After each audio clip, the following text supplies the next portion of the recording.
Well, happy Sunday morning, folks. Good morning. It's good to be with you. Happy Sunday. And so far, I see Field Guy and Steph. So we're in here right as everybody's going to start coming in. So I want to welcome you to this morning.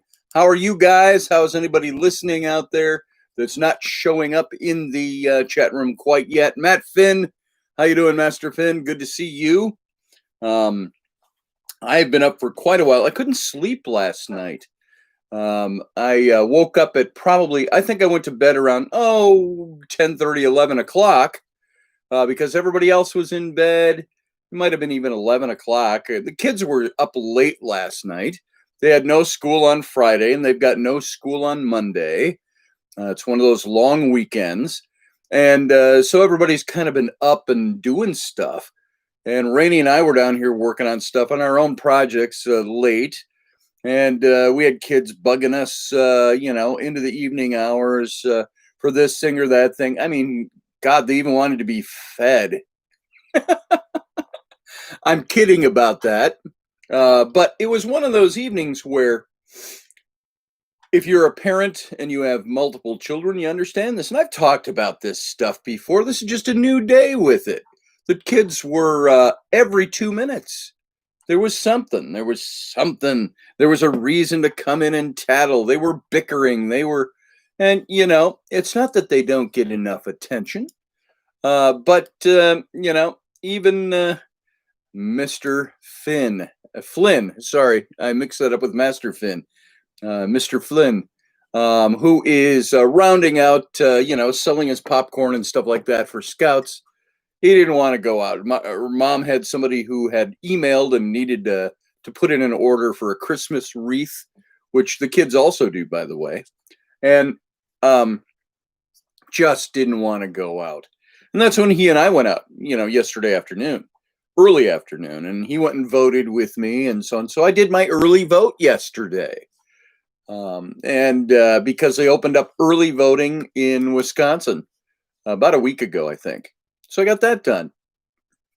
But last night, we all ended up staying up a little bit late, doing stuff. I was working on my website. If you go over to Mr. Scott, no. Back that up. That's my YouTube. Go over to ScottAllenRoberts.com. You can take a look at my my webpage. I haven't changed it dramatically, but I spruced it up a little bit. It's always your own websites when you run business and do stuff. Even in the business of selling, I used to build websites for people. Now I don't like doing that as much, but that your own website tends to fall by the wayside. So I noticed when somebody had contacted me and was looking for some work done, I said, why don't you go over and take a look at some of the stuff over on my website? Then I went and I looked and I said, wow, I haven't updated this. I haven't cleaned that up. So I spent most of the afternoon yesterday just cleaning up my website and sprucing things up a bit, touching up some graphics and stuff like that. So that's how that's going. Hey, James, good to see you. At 13, your mom told you needed to learn to cook for yourself. I'd never find a wife willing to cook as much as I like to eat. Turns out my wife doesn't cook. Bravo for life's little ironies and the lessons that we're taught when we're young. And you know what? My mom, James, you and I'm probably a little older than you, is my guess. But my wife and I, my brothers and sisters and I, and sister and I, we were raised by a woman who was a single mom. And she taught us very early how to do stuff. I mean, I was 8 and 9 years old, probably earlier than that, when she taught us how. I said, Mom, my shirt's dirty. And she said, come here, let me show you how to run the washer. If you need a clean shirt, I'm not always here and ready to do your laundry for you. You can do your own laundry, She taught us how to do that. She taught us how to work a sewing machine. I remember the first really big project I did on my own. This is going to sound funny, but it will be, you'll go, oh yeah, that makes sense for Scotty. Back in the mid 1970s, Gene Roddenberry, the creator of Star Trek, was doing his I don't know if it was called as simple as Star Trek Live, something like that. He was doing his first conventions with Star Trek. And this was about what, 8 years after Star Trek had gone off the air. And so he was having one locally in the Minneapolis area, and a buddy of mine and I wanted to go. And so we made our own costumes. Now, all I did was make a shirt. I didn't get the fancy boots or the black pants, and I had black pants. I just wore those, but I made the shirt out of velour. Crushed velour was what they made those costumes out of. I bought the braid, and I bought the patch, and I ended up making a red shirt. I don't know if this was long before the jokes about the red shirts, but I went as Scotty. Duh. And so I had the patch and I had the braid, and I put this all together, and I learned how to sew. And my mom said, I'm not going to sell it for you. I don't have time. You want to learn how to sew? You want a costume? I'm going to show you how it works, and then you go from there. And that's what we did. And so, James, I grew up probably a lot like you did. My mom, she taught us how to cook. Didn't always. My mom, by the way, is probably as close to a gourmet chef as you'd want to get over the years. And she was a very good cook. But she was a single mom with 3 kids at home. She worked a job as a waitress. She was generally gone from the house by the time we got home from school. And she would get home usually after the time we were supposed to be in bed. And so she always left instructions. Make the pot pies that are in the freezer, or make the TV dinners that are in the freezer, or there's thus and so is made, warm it up, and so on. And that's before the days of microwaves. Everything was done on the stovetop. I'm talking, the early to all through the 70s. So there you go, James. I'm right there with you. We learned all that same stuff. So, hey, Matthew Sainsbury, good to see that your dad is recovering. If that's what I'm seeing, thank God he's recovering, you said. I couldn't watch your recent programs on Gilgamesh and Jesus yesterday. I'm going to visit my dad in the hospital this morning. He's recovering. That's good, brother. It's good to hear it. Roger Rabbit, you're the only one that cooks here too? You're saying 11 years thus far? I don't think things will change. Well, hi, good morning. This is for Mom. That's Mom's coffee? All right. Whoa, oh, look at that. Ellery made Mom's coffee for her. The pot was already made, but she put it in the right cup, the witch's brew, and she gave her a straw to sip her cup from. No, Mom picked that. Oh, Mom picked the cup? Come here. Come up here. Thank you. What a wonderful thing to make Mom's coffee for her. I'm being a strawberry for Halloween. Ellery's being a strawberry for Halloween. All right. So I'll have to paint your face red. No. And we'll put the little dots on it, the seeds. No. So I have a strawberry costume. She's got a strawberry costume. Matt Finn says single moms make strong men. May take on it. Your take on it anyway. Yeah, that's possible. We had a single mom. She didn't have time to do everything. And there wasn't a dad there to help out. And so we kids learned what we could learn. And she taught us to be very careful with that, sweetheart. And let me move my coffee over here. And don't bump the desk too hard, or you're going to spill Mom's witch's brew all over the desk. So, look at the lovely thing that the thing's dragged in. So there's Mom getting the straw in her coffee. Straw coffee. If you want to hand me that stool, you can have this chair if you'd like. So Rainy's just making it in. Rainy's up. Hang on, guys, while we try to get situated here. Or you can have that one. Which one do you prefer? It doesn't matter. Doesn't matter. Okay, baby. I need you. Mom won't let me sit in her chair. Hold on. Let us get situated here. All right. So Rainy's here. Rainy's got her coffee, and we're going to try to get situated. Give us just a second here. I'm going to move over to that stool. Let me sit here, and Mom's going to come over here. All right, guys, hang on. Hey, everybody watching. There we go. You're not mom. I scoot over. So, Way over. There we go. all right. Good. There's Good Rainey. morning. Good morning. Wow, gorgeous hair today. Yeah. Holy cats. I haven't brushed it yet, so it's not a poofy mess. How'd you do that? It's just gorgeous. Wild and gorgeous. I woke up this way. I just woke up this way. I I had to pull the rows out of my teeth even. Yeah. Oh. So say good morning to Rainey, folks. She's with us now. And we haven't really started talking about much, mostly about, I was just mentioning, as parents, once again, last night I said, we all got to bed late last night. And going to bed late, it was after a full late afternoon, all through the evening of wonderful little children interrupting everything we were doing every 2 minutes with bickering and fighting and Oh, the fighting. oh my goodness. Mom! Yep. Lynn did, Mom! Rowan did, Mom! Ellie! So is there much delay on this? I think somebody tell me right now from my mark right now, is there a delay?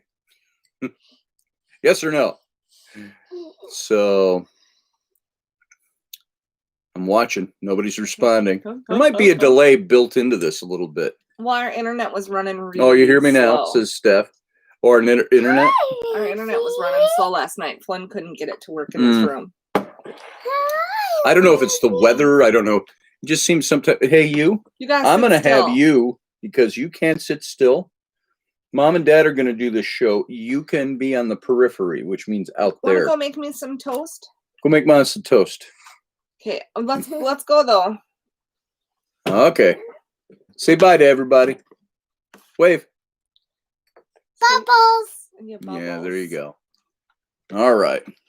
Hi, good morning. Good morning. Hi. No, I'm not coming out. Why don't you go get yourself ready for camp? Oh, yeah. Mom's got to do day camp with All day camp. Ellery Kiwanis. today. So it seems like a weird time of year, but it's just a scouting activity for the youngest scout we have in the house. It's 1 o'clock to 4:30 today, or is it 1:30 to 4? It's a 1 to 4:30. So You'll need clothes. You'll need pants and a shirt. We're gonna be outside all day. yep, and it's cold. What about the cabin? So we have, I won't go to and the you can cabins. imagine the questions yesterday about camp, about which outweighed the questions being asked of you yesterday about camp or about birthday parties. Birthday party. So we got Rowan's birthday coming up, and so We're gonna have my birthday. We're gonna do it at this hotel, right? No, we're gonna do it at we have the American and the Best Western, and I want to go to the Best Western. And it's like, kid, you gotta wait. We gotta wait. I'm not paying for your birthday hotel day right until we get there, and then it depends on if I have money for it. Like COVID, Yeah. COVID. What happens? What happens if they shut everything down again because of COVID? So right. Well, the election's a week away, so COVID may start to die out. As they, yeah, no, I'm sure it'll be with us, especially if Trump wins. It'll still be with us. the one in the fridge. If Biden wins, I think you'll see COVID go away. Bread in the But fridge. my political opinion, you're going to see the impact of it lessen because it's no longer going to be needed for a political football. But there you go. I still think whether or not Trump is in, and it's not a political football, not to bring politics Yep, into Sunday yep. morning. No, the other one. I still think stuff could potentially close down. They opened up the nursing Sure. homes, and it is running rampant in the nursing homes and killing off the old folks. Ah, They might still shut us down. what's with what's your prediction? What do you think is going to happen?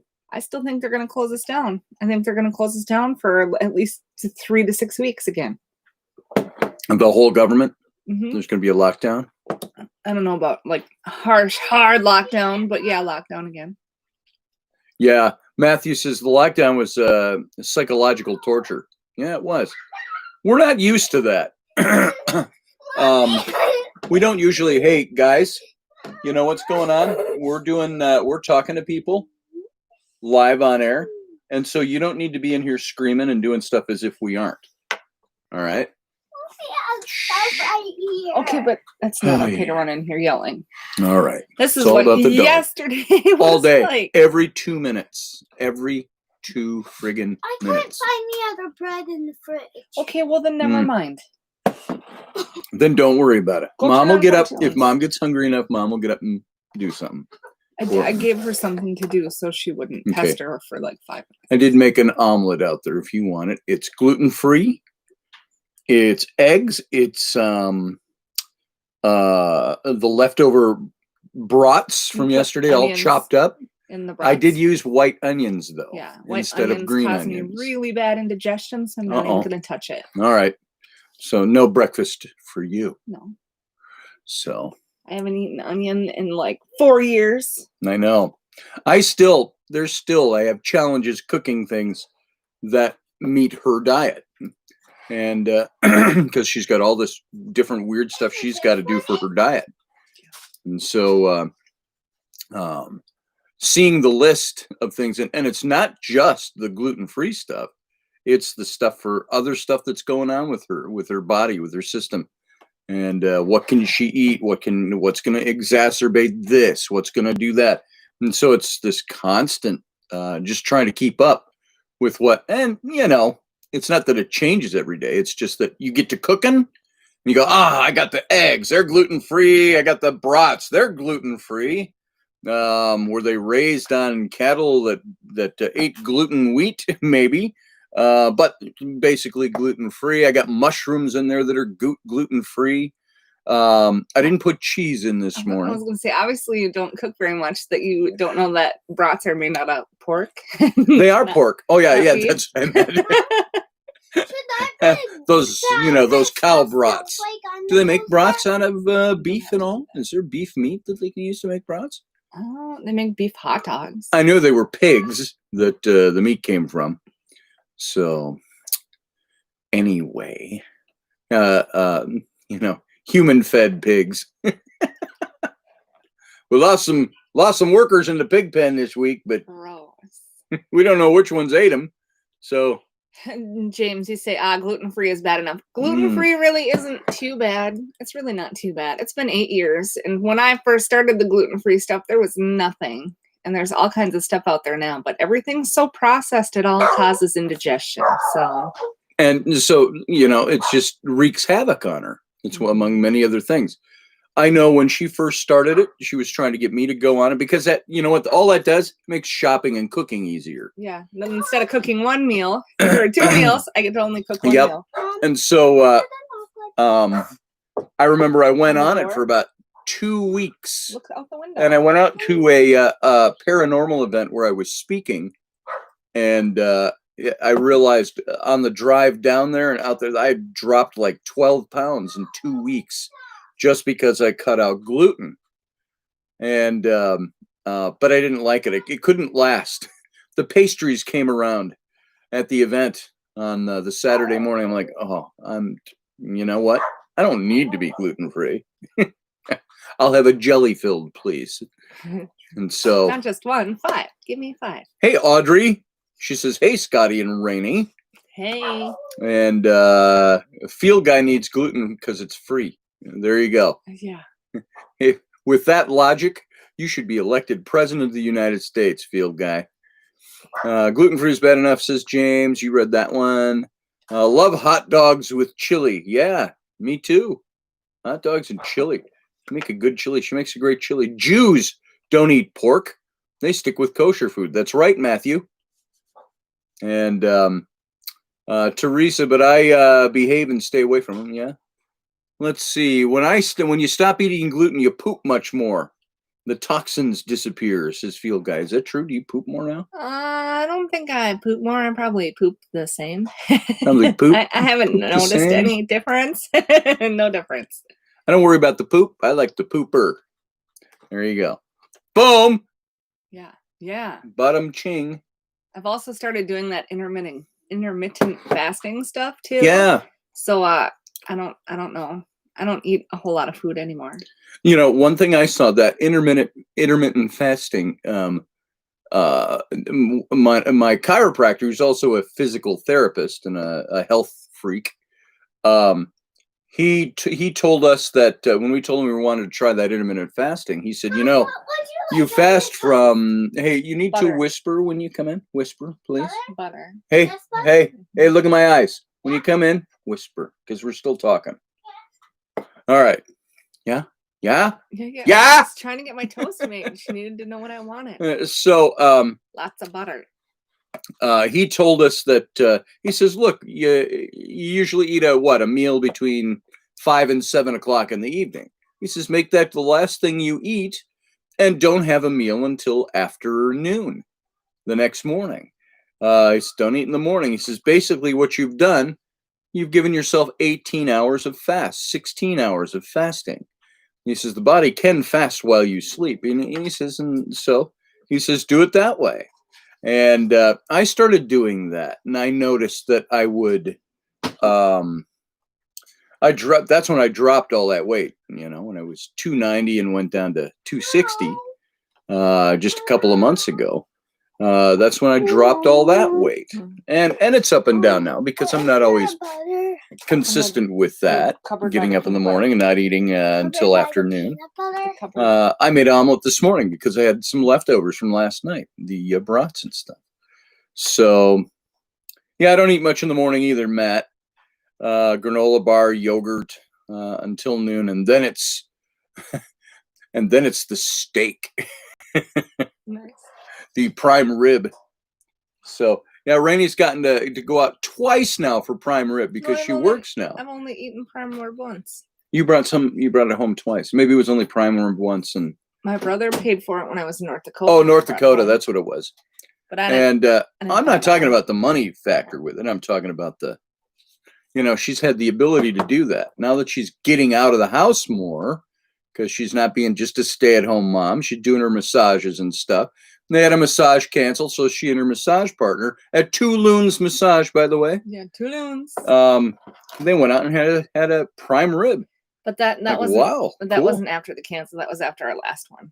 Hmm. Our morning I one thought canceled. you said somebody canceled and you went out for prime rib instead. No, our morning one canceled, and then Ah. some lady was walking to the bar, caught us and wanted a massage, and we did all our front desk stuff, and then we walked to the bar to find her to see if she wanted a massage and where she wanted to schedule it in there. So we went and sat, and she offered us drinks and food, and So she was the no-show in the morning? she was not the no-show. Oh, She okay. wanted our 8:30 in the morning no-showed us. This lady decided she might want a massage. So we took care of the stuff we were doing at the front desk, then we went to the bar to go find her. And she offered us drinks and breakfast and some illegal stuff. Yeah. That was fun. So that's cool. And then we went to our other massages, and then And it's not a criticism about Yeah. the steak. It's saying after you got to go have steak. And then after our last massage, we went and had steak, and then talked about Two Loons and what all we need up on our website, and That's cool. chit-chatted, had a good time. That's cool. I made some good cash that weekend. And guys, we haven't put the word out officially on Facebook yet, but if you go to, I think you just go look up Two Loons, two, the numeral instead of spelled out, Two Loons Massage, and you'll find them. I think that's On all you have to Facebook. do. On Facebook. Yeah, they don't have a website because they opted to do the, I just want to see if it comes up. If you go to Facebook right now and you type in Two Loons Massage, What the hell? Two Zaloons? Two Zaloons. See, let's try that again, huh? Two Thank you. Oh, that's beautiful. Hey, will you give me more coffee? Loons Massage. There it is. It'll come up. You'll see the photos and stuff like that. And you can just click down below. What the hell? Go back. Uh-oh. What did that say? Who the hell is that? That's another Rainey Roberts, I think, believe it or not. That's Massage by Oh, no. Tora- Massage by Toraveja. That's not Rainey. That's not me. That came up in the search. There's 6 pictures that pop up as photos for Two Loons Yeah. Massage. And the sixth picture is somebody that's not Rainey, doesn't look at all like you know Rainey. what kind of massage she's offering though, because look at that That's a- zip front. Yeah, she's got a zip front. She's I don't know. She almost looks black to like Mayan ancestry, so Central American. She could be Honduran or Guatemalan, but her name is Torrevello. Yeah, that's Latin. That's a Torrevello. And so I don't know what. Yeah, don't know what kind of massage she's doing, but she's got her top zipped all the way down. Somebody commented on there. I think you need to remove this, please. You should not have posted this on a business page. Oh, Well, you know what kind of business she was probably trying to get. yeah, really. Well, how do we know what kind? Here, let's go look at massage Torrevella. Oh yeah, yeah. You go to her page. There she is. She's sitting on the steps of an office building or something, and she's got her shirt is all the way open with big, huge bazooms hanging out. She's leaning against her massage table in another picture with what is probably not a mini skirt, but a long shirt vest, the zipper all the way down. And so on. Here. Hello, darling. I am Colombian. The same as the photo. I have services of 30 minutes, 50, whatever. Those are euros. Is that euros? Relaxing massage, erotic, sensitive. Erotic. Prostatic. Prostatic. Prostatic. Tantric body with happy ending. There you go, guys. She gives a happy ending. The time are 1 hour for 100 euros. I am in the center of Torrevella, in the street San Lorenzo building. One black door. Call me 10 minutes before. Kiss. There. See, you're just going about marketing yourself wrong. Do you do happy endings? No. What do I got to pay for one? $5 million. Oh. I bet you I can get it at a discount. Yeah, you can ask Kendra about that.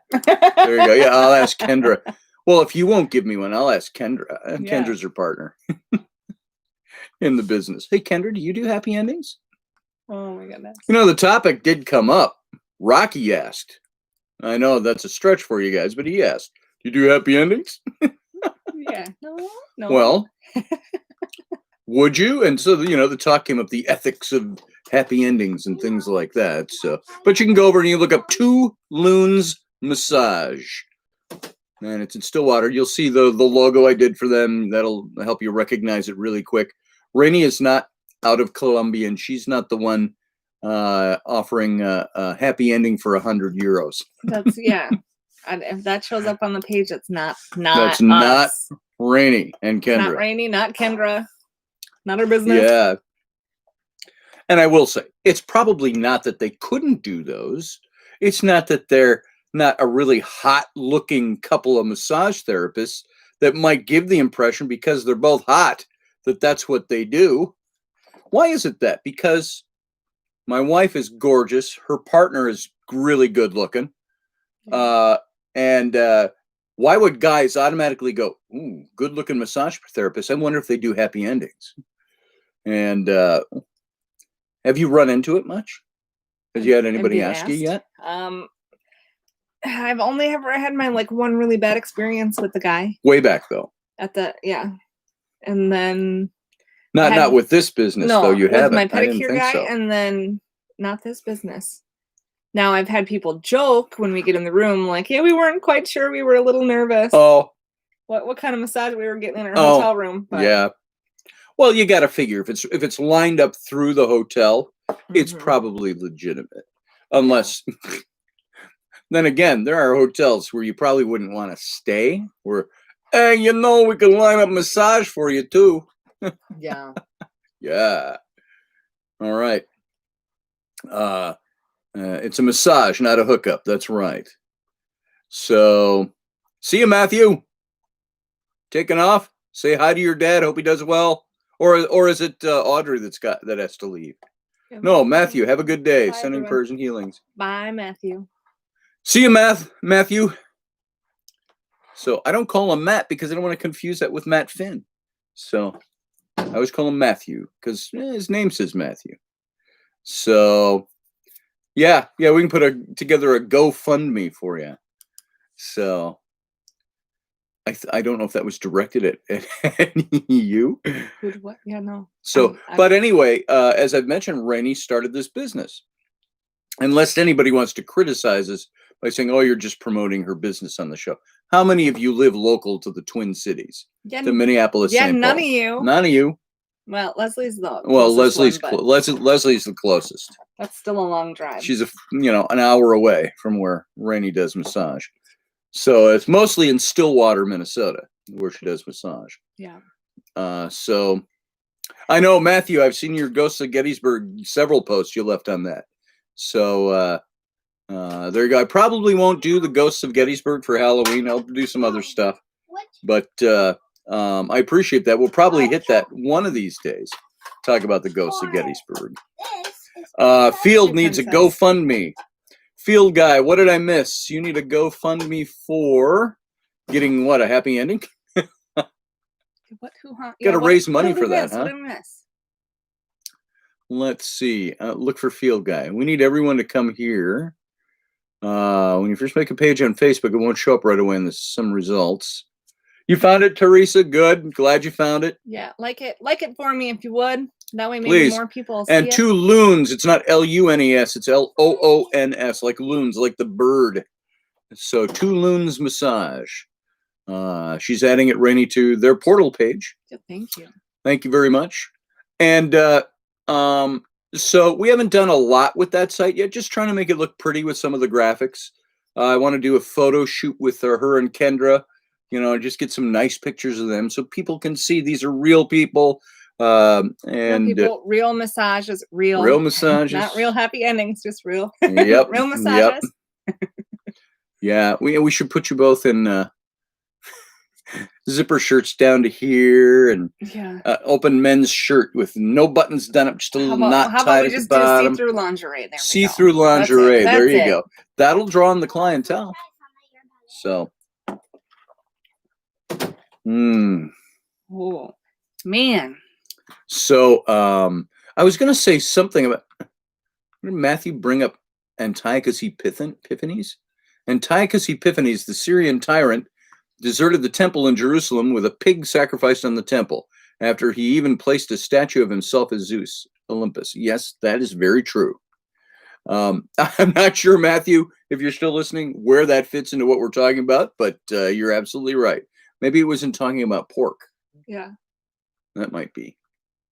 So and back to my diet stuff too. I found that my body doesn't like to process pork anymore.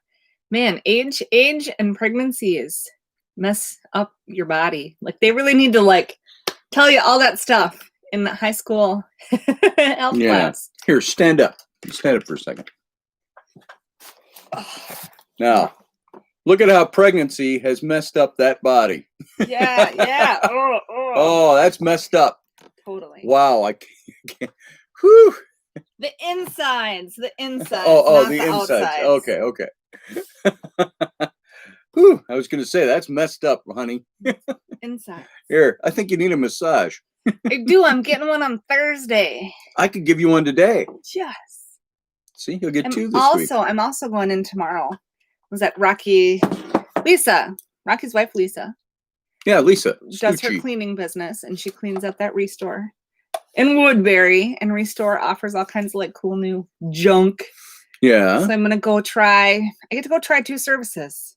You get one for free. You got to pay for half of one. At the Restore? At the Restore, yeah. The Restore offers massage services? It's the Restore Wellness Center, not Restore Oh, I thought you meant there's a place called the Restore up here, which is recycling old stuff from old houses that have been pulled out of old houses. Yeah. Oh, Restore. This is Restore Wellness. Restore Wellness. So Lisa lined that up for you? No, I lined it up myself, but okay. I know of them because of Lisa and Rocky. All that say. And then I think I'm gonna try the IV hydration therapy tomorrow too. Oh, that's right. Yeah, that's what Rocky does that. You can do the ice therapy. No, IV hydration therapy is where they plug you into an IV. You're gonna do the ice one too? I don't know. Isn't there something where they I don't like to be freeze cold. you or something? I don't like to be cold, so I don't think I'll try that. So, but they have a stretch therapy and I don't know. They have a sauna. I don't like saunas either. I don't know what I'm gonna do. I'll figure it out. Wow. tomorrow. So, well, that was like me, you know, with all the stuff that I do and all the people I work with. I get psychic readings all the time. And Rennie's like, how come I never get any psychic readings? Yeah, nobody ever I get them gives all the me a time. Now that reading. she's out doing her own massage thing, she gets a massage 2-3 times a week. Well, I So- work at a spa too. So not only do Yeah. I do my own thing, but I work at the spa, and the spa provides you with one free service a month. And I choose Yeah. massage. Yeah, that's cool. Yeah. So you're going to Restore tomorrow. That's through Lisa Stucci. Ask Lisa Stucci about that place. Hey, I'm going to go get more coffee. So Yeah. I'm going to leave you on your own for a Why you minute. gotta leave me here? I don't know what to say by myself. Yeah, you do. I don't know. You got lots to say on your own. Yeah. You Let's- talk about. Let's talk shit about Scotty while he's gone. Oh yeah, you got a minute and a half. Oh man. Yeah, Captain Rainey. Yeah. Let's see. Oh, that's other stuff. Yeah, I really don't know what to say. Oh, look at our junk pile back there. This is where the socks go, I guess. I'm gonna turn that back up. We like to hide those things we don't want people to see. So let's do that. Yeah. I don't know. What do you guys try for fun therapies and new stuff? Do you guys do any IV hydration therapy? Do you do cryotherapy? Do you go to the infrared saunas? What do you guys do? Mom, can I have some? Your dad's out there, and you should ask him because he's out there. They are totally, all of the kids are taking complete advantage right now. And Ellie's had pop. She has had butterscotch chips. Rowan is asking for ice cream. Sunday mornings are a bad snack day. Oh, geez. Audrey, yes, I went out to the fair on the grounds. Not last night, but last week. We didn't go at all last night or the night before. Everybody canceled. And I guess Scotty didn't go, and I didn't want to go. I wasn't sure if I had to work today. So I didn't want to go on Friday, and then I knew I had to go do the day camp with Ellie, and I didn't want to go last night because I don't like the cold. Yeah. And I don't know, did Scotty share any stories with last week going out and doing the fairgrounds? Because I know there was one point at the Irish Cottage where the bell rang, and that was kind of, well, not a bell, but it was like a tin pan and a wooden spoon. Made a weird like ting ting ting sound. That was kind of fun. But yeah, I don't. What are you guys writing over here? Steph, you do meditation in the Himalayan salt room. Do you notice a difference when you're in that salt room? What happens in the salt room? I don't tell me about the salt room, Steph. Let's see, Teresa. Yeah, nobody really likes the cold. I love the snow. I just don't like to be cold. I know today I'll probably have my long johns on and my pants and my snow pants with a couple pairs of socks and my snow boots when we go to the fall day camp. Scotty showed us videos. Oh yeah, he did videos, didn't he? Of Let's what? see. For the fall day camp? No, last weekend. Oh yeah. Rainey was there. I was there. All right, I have coffee. You think it was a rock hammer from the quarry? Yeah, I don't think so. What's that? Rock hammer? I'm probably the best thing. No, I don't know. Oh, are you talking about the banging? Yeah, I said that real quick. I don't know. I'm talking about too much stuff. You left me here. I get flustered when I gotta talk by myself. You got to do your own show, though. When you do your own show, you got to figure out how to talk for an hour. I know. Well, I don't have to talk So. for an hour. You can. I don't have to. I don't have to. And no, the banging we heard last week. No, it's not from the quarry. We're talking. This was what, 10 o'clock at night. It was a wooden spoon in a tin pan. It sounded like a wooden spoon on a tin pan. There's no sound from the quarry and it's not like they have like slaves working cutting out stones or anything like that with hammers and chisels. Oh, Matt says I think it was a rock hammer. Yeah, no, I think it was it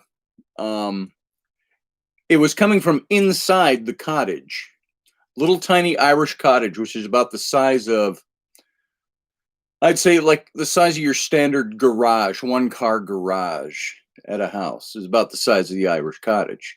And they've got an upstairs loft in there. And when it's not in use, of course, they take all the benches from outside and stack them up in there. But it's built stone for stone. A lot of that cottage was moved over from Ireland. So it's like a peasant's cottage. And it's, think of a Renaissance, not medieval, post-medieval, kind of a wattle and daub type of a cottage, black and white, I guess you call it. It's timber and beam and plaster and stuff like that. And so there's stuff is stored in there. There's a family that does living history in it, Renaissance style. During the season. What? I kicked the. You okay over there? I gotta get comfy. I'm not comfy. Okay. My back's on fire today. Uh-oh.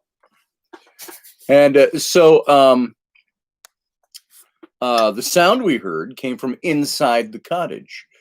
And keep in mind, this stuff's all been closed up all year. But it's got, the windows are covered with shutters, but there's no panes of glass or anything like that. It's just open air, but it's boarded up with shutters in the off season. But you could take the shutter on the window. You could actually split them apart a little bit.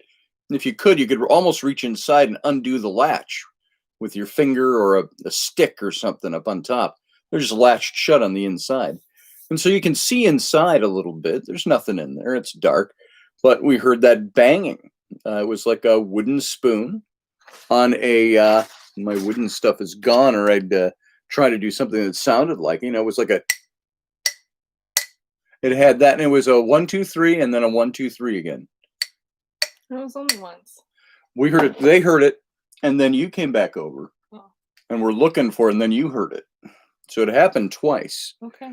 And because at first the first one, I didn't think it was coming from inside the cottage. I thought it was sound from the crowd going that way in the dark to the other stage. I thought somebody was banging on something and it was echoing back off the front of that cottage. And the people around me said, no, I came from inside the cottage. And then she heard it inside the cottage. There was only the 2 couples standing with us. Everybody had walked away. Yep. And then we heard it. Yep. And I walked around the building to go see if there was someone messing around. That was my ring. So yeah, that was interesting last weekend. It was. I'd like to go out and see that again. We were supposed to go last night and Friday night, and we opted out. Sarah was supposed to join us on Friday night, Sarah Soderlund, and she's way up north of Minnesota, 3 hours north of here, which it really snows harder up there than it does here. And so while we have it's snow, and now I look outside, it's snowing right now. It wasn't snowing earlier. But it's almost all melted off the grass already from the snow we had earlier this week. But like we say, it was 85 degrees last week, and now it's like in the 30s for the highs. We had that snowfall a few days ago, which stuck around. Up north, they had several more inches than here. And Sarah didn't want to make that 3-hour drive because the forecasts were wonky. She didn't know if it was going to be snowing all day Friday.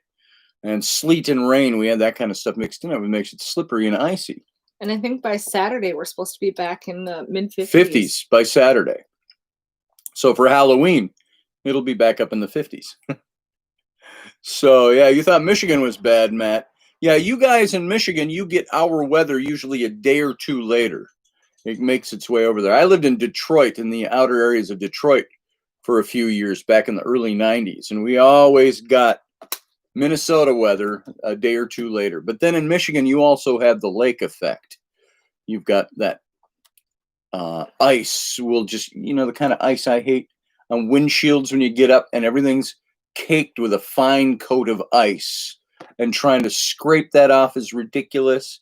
It's the humidity in the air that comes down and settles and freezes all over everything. So, which is nice when you don't have to go anywhere. But yeah, down in Louisiana, it's 62 degrees, says Field Guy. Nice. I would be That's okay pretty with cool. 62. But it'll be 80 in 2 hours. Yeah. I was okay with the 80 degrees. I'm not a big hot and humid fan, but I'm okay with 80 degrees these days. Susie Q, good morning. heat. Nice to see you. Yeah, as long as it's dry. I hate humidity. Oh my God. So anyway, what else you got? What do you got I going don't on? really have much. I'm tired. And you got to go out in a few hours Yep. Into the cold. So I'm and gonna be outside, and it's super tired. snowing now. What did the weather just say it's going to do today? I didn't look. Oh, so she called up the weather, but didn't get a chance to look. I looked for Saturday. I'm excited for the 50s to come. Audrey said it's 63 and overcast at the beach this morning. You know, Audrey, my grandfather had an island down in Honduras where he had retired to. And he used to send pictures of himself in jackets, almost parkas, not quite, but he says it's like 65 degrees here today and gray, and the ocean's gray and it's cold, and I'm like 65 degrees, that's in the middle of winter. And it's like, gosh, I feel my heart goes out to you, Grandpa, that you're standing on the beach when it's 65 degrees. That's got to be really rough. Yeah, tough. Yeah, get out your snowshoes. It's supposed to be a high of 31 today. The high temp today, 31. And I'm telling you, I swear, not 10 days ago it was 85 degrees here. So now it's 31 is the high for today. And those of you stateside, that's Fahrenheit. Those of you out of the country who use Celsius, that's not Celsius. That's Fahrenheit. Yeah, it's not Celsius. So Oh, she was gonna kill me. thank you for saying that loudly. Okay, bye. Love you. If you need to say something, you come in and whisper to Mom. Bye. Go. Mom said she was gonna kill me. See ya. Okay, won't. thank you. She won't kill you, I'm pretty sure. She wants her birthday party. She won't. Mm-hmm. We already told Rowan, if you kill your little sister, you can't have a birthday party. It's salsa. Can I have it? Sure. All right. I love you. I love you. I love you too. There. 2 interruptions at the same time in 1 minute. And again, we're back to snack food. Mom and Dad are busy. Snack food. Well, I was just out there getting my cup of coffee. What's Rowan doing? She's having ice cream. Yeah, she came back here to ask me if she could have ice cream. And so, and I get sidetracked. Yeah, I'm out there in the kitchen making a cup of coffee. She comes back here while Rainy's talking to you to ask her to open up the ice cream package. You're not It's like, bleeding. You're good. I'm in the kitchen. So this is what being a stay-at-home mom has done for Rainy. We can both be here, both functioning. Rainy can be over on her computer working on stuff for business, whatever she's working on. I'm standing right out there, or I'm even sitting watching a television show with the kids, or I'm in the kitchen, I'm washing the dishes, or I'm getting a cup of coffee, whatever it might be. The kids go in the kitchen and they get something. They got a question. What do? They come all the way back to Mom, walking right by me, and I'm like, hey, I'm in the kitchen. I can help you open up a package, And so I'm opening up the ice cream, and I'm like, I'm opening up ice cream. Why are you eating ice cream? Well, Mom said I could. So Mom's on the radio. She doesn't count right now. Yeah. And I said, look here, look right here on the countertop in the electric skillet. Said, still warm, still plugged in. Look right there. I said, I made you an omelet this morning. There's omelet there, and it's got all the stuff that makes omelets taste good. Oh, okay. I can have that after ice cream, right? Sure. Fill your And belly like, with yeah, ice cream. there you go. And then she's, but look, the ice cream, it's yogurt ice cream. Yeah, it's healthy. It's health food ice cream. I'm like, all right, whatever. And of course, usually in those instances, when I'm supposed to be back here talking to you, you don't usually go, oh, I think I'll do a little creative problem solving out here in the kitchen now. No, you just go, Mom said you can have it, then eat it. Yeah, whatever. Whatever. And so that's where our good parenting skills kick in. It's like, we're too busy to deal with your crisis right now. And by the way, lest that sound heartless, pitch in on this. I'm too busy to deal with what you, my child, are deeming as a crisis. Yeah. I got stuff to do. I don't need to worry about the fact that your Sister wants to kill you. Yeah, your sister wants to kill you.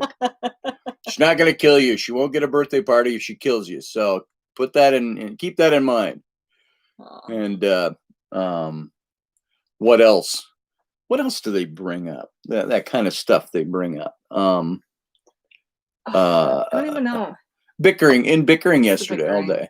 Yeah. It's bickering all day long. And And they're mean too. Like, I want to film this. I think we can Yeah. make money off of the way they beat the hell out of each other. Yeah. yeah. It was this morning. Ellie was walking in the door and Rowan was walking out, and Rowan like side checked her. And Ellie looked at her For and no you could reason. tell Ellie was gonna be like, And "Roar!" Ellie's eyes went to fire. They just went, the instant rage. Ah. But that's because Rowan had no reason. Rowan walked by her and checked her. It's like, what are you doing? What's your issue? It's like there's nothing going on. And Ellery, she didn't take shit from nobody. No, and she's the instigator half the time. Yeah, half the time she's the one instigating. Fists And up, she'll punch you right in the face. yeah, she'll reach over and she'll grab Flynn by his ear and nearly rip his head off and knee him in the face. And it's like, you watching Bruce Lee movies on the side or something, my Give me the child? remote. I want the remote for the TV. And Flynn will say, no, I'm watching this. It's like, and so the battle breaks out. And I'm like, hey. That was half our day yesterday. Yep. Breaking up everybody. Well, she hit me first. Someone would always come in crying. Flynn kicked me. Rowan clawed me. And they're crying. Kicked me. And then, of course, Flynn is right on the tail to offer up his defense while she's crying about it to us. Well, no, that's not the way it happened. I didn't do the thing. And She bit me first. she bit me first. And you bit him? Why are you crying to me when you bit your brother? Well, because he kicked me in the stomach. And I said, well, what did he kick you in the stomach for? Because I bit him. I didn't bite him first, though. He wouldn't give me the remote. It's like, okay. All right, guys, do we need to go back to square one? Number one, how many times have you said to our children, don't put your hands on your brother or sister. Keep your hands to yourself. That will solve every problem you have with fighting. And more times than I can count. And when that doesn't work, then it's psychological warfare. I'll kill you if you don't give me the tuner. Sister tells you you're gonna kill me. Christmas "She's is not gonna coming. kill Santa you." Claus doesn't give presents to kids who kill each other. That's right. There's our psychological warfare. So, let's see. Who's bailing? I see. Love you and see you later, sunshine sis. Who's taking off? Oh, There we Susie go. Q. Nice to see you, Susie Q. Thanks for stopping in. Thanks for listening to us. Yeah. Body cams. Remember when that's all they demand? Yeah, body cams.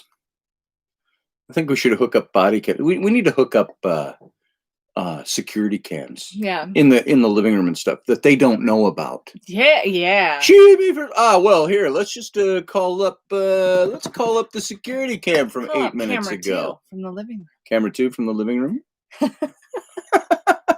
That's brilliant. Oh wait, camera 2 doesn't have the best angle. Let's try camera 3. Yeah. Oh, look at it from this angle now. Look, there's the hidden knee thrust into the gut, which we couldn't see from camera 1 because it was partially obscured by the fat cat. So, that's another thing. I spent a good 3 hours of my week brushing out matting on the fur of the fat black cat, Oscar. He's gotten worse. You look down one day and all of a sudden, just recently, you look down and you go, why is he all matted? All the fur on his back is matted from the lower portion of his back down to his hips. And it's like our only supposition, he's so fat he can't reach himself to groom himself. And so the fur gets all matted back there. It's disgusting. It was disgusting. So I got a matting fork or a brush to remove matting, and it actually worked really well. So there I was, and the cat takes it pretty well. He purrs through it. It's like, oh, I'm getting attention. Oh, And I got some of it, but there were times where it pulled a little bit, and you'd get the. Oh, you've all heard that kind of cat growl. And I just grab him by the face and I go, "Don't you growl at me. Who do you think you are?" And then I pet him up and he starts purring again. And so I can brush him out. So it took two days to get him all done. So yeah, I hate cat. Let's see. Yeah, I saw your I hate cats, but yeah. Oh, that was a cartoon I saw. I rarely say stuff like that, but I don't like cats. It's not my thing. Where'd it come from? It's from the school meals. What is that? Cheese. Oh, cheese. I thought you were having ice cream. Want to smell it? I already ate it, so I'm having salsa and cheese. I think that's fine. Warm it up. Okay, I need hot it's good. coffee. It's good. You want to get Mom hot coffee? Will you put it in the microwave a little too, so it's even And hotter? so, yeah, and but, so my child is now graduated from me. She already had I know the. most people ice don't cream like for gluten-free breakfast. bread. Now she's got Put it in that cheesy microwave. salsa all warmed up. For She's 15, apparently going to 1, follow up, 5. chase the ice cream with some chips and cheese. She didn't like the salsa. It was the fresh, like, Yeah. tomatoes, onions, and cilantro. It was really bitter. I think they put too much of was it citric acid? Yeah, is so what they youthful put in it. garbage disposal. That's just right. And, should we be up making pancakes? Rainey made bacon and French toast yesterday. I mean, she did that for breakfast. There's times I'll do pancakes or waffle sticks, waffles and stuff like that. We cook them from scratch. Today, when we're both up and we're doing this and they all get up at the same time, it's like, hey, go, there's a ton of food out there. I made an omelet. Go have some of that omelet. It's warming in the pan. What do they go for? Ice cream? Ellie ate the remnant of a bag of chocolate chips already this morning. She does not like gluten-free toast. This is the toast she made me too, which Oh yeah, it's gluten-free. I don't think it was very warm because the butter didn't melt. But, Yeah. Oh, and what butter did she use? Did she use I just got it on my nose. Oh. Here, hold on, I'll taste it. Okay. You can't bite into it? It's butter. Oh, it's butter. Okay. All right. Because I have the omega-3 stuff, that I'm not really faithful about, but I liked your makeup job on your face, Scotty. Thank you, Teresa. Yeah, that was Ellery. She was just begging to do makeup. And as soon as she was done with that makeup, we took a picture. Then she was bugging me to wash it all off so she could start all over and paint me to look like a dog. And I'm like, look, it's 9:30 at night. I'm not doing that. And that was was it Friday night?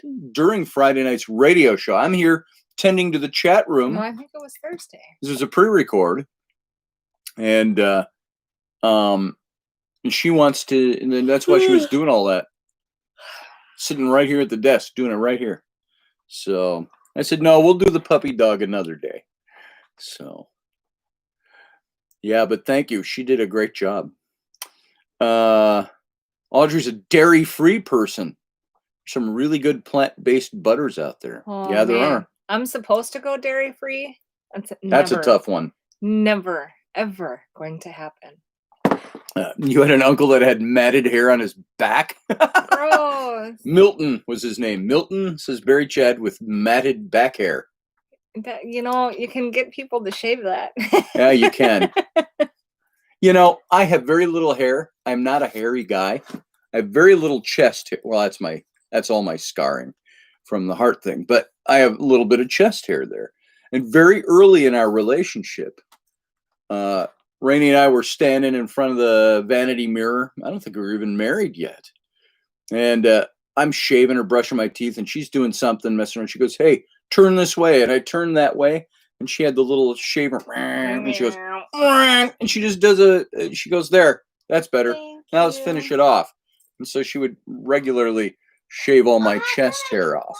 So, and now it's white, so you can't see it, but it's actually there. I shave it for her from time to time. Nothing makes somebody look older than gray, long chest hair sticking out of a long shirt. gray chest hairs. Imagine if I was wearing a gold chain and my pendant would get tangled up in the long gray chest hair. What are you, like 70? So, yeah, really. Look at that. That's all edema. Is that what they call that? I don't know. Under the skin bruising. And it's not bruising anymore. It's just discolored now. It's from the scar. Top of my scar is right there. Goes all the way down to here. So, but yeah. So, hey, Rainey, show them yours. You don't have any chest hair. Yeah, I don't. So, yeah, she is chest hairless, I might add. That's a good thing.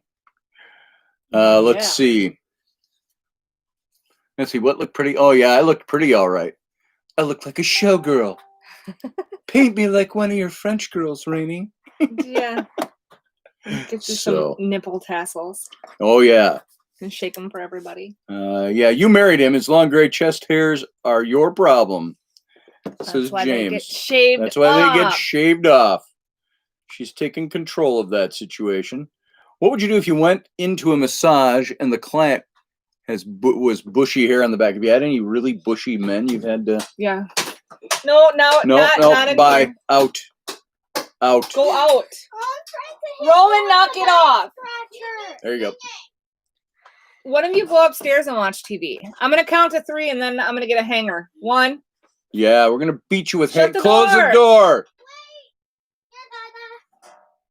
Oh, thank you. Spank and stick. Spank and stick? No, that's my back scratcher. Spank and stick. Sometimes it's been used on occasions as a spanker.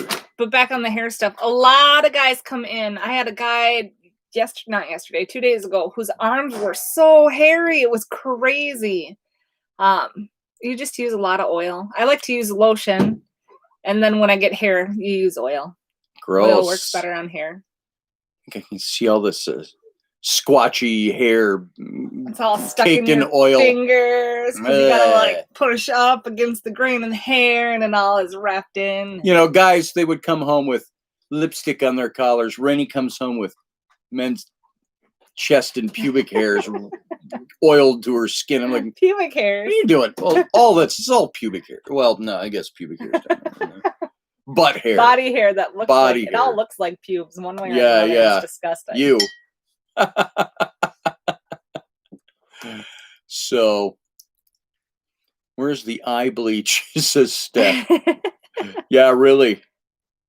Oh, gives me So- the shivers. Yuck. Yeah. So Rainey's building up her business, and I think I have said for 10 years that Rainey, she hasn't worked outside the home for 10 years, basically, because she's been a stay-at-home mom. And those of you who are women with children, you know exactly what that means and what that looks like. And it wasn't always 3 kids. I mean, it started with 1, but then she was pregnant within 2 years with Rowan, and then pregnant within, what's the age difference? 3 years after that with Ellery. And so there was a steady progression of kids over 10 years. The last one being born almost 6 years ago now. And it's gotten to a place where Rainey can do stuff. She can start to go out and do things. Not that I can't watch kids. It's that now she's got a little more freedom, a little more psychological freedom to go do Well, stuff. with Elliot, with the kids, all the kids in school now. Yeah.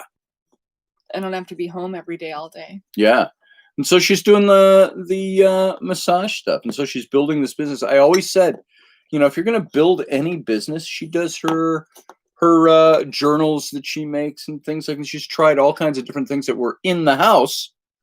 And I've always said, why couldn't we do massage in the house? Well, she's not licensed in the state of Wisconsin, which is a lot more expensive. The rules are different than driving 10 miles across the border back into Minnesota and doing it over there, where she's already licensed.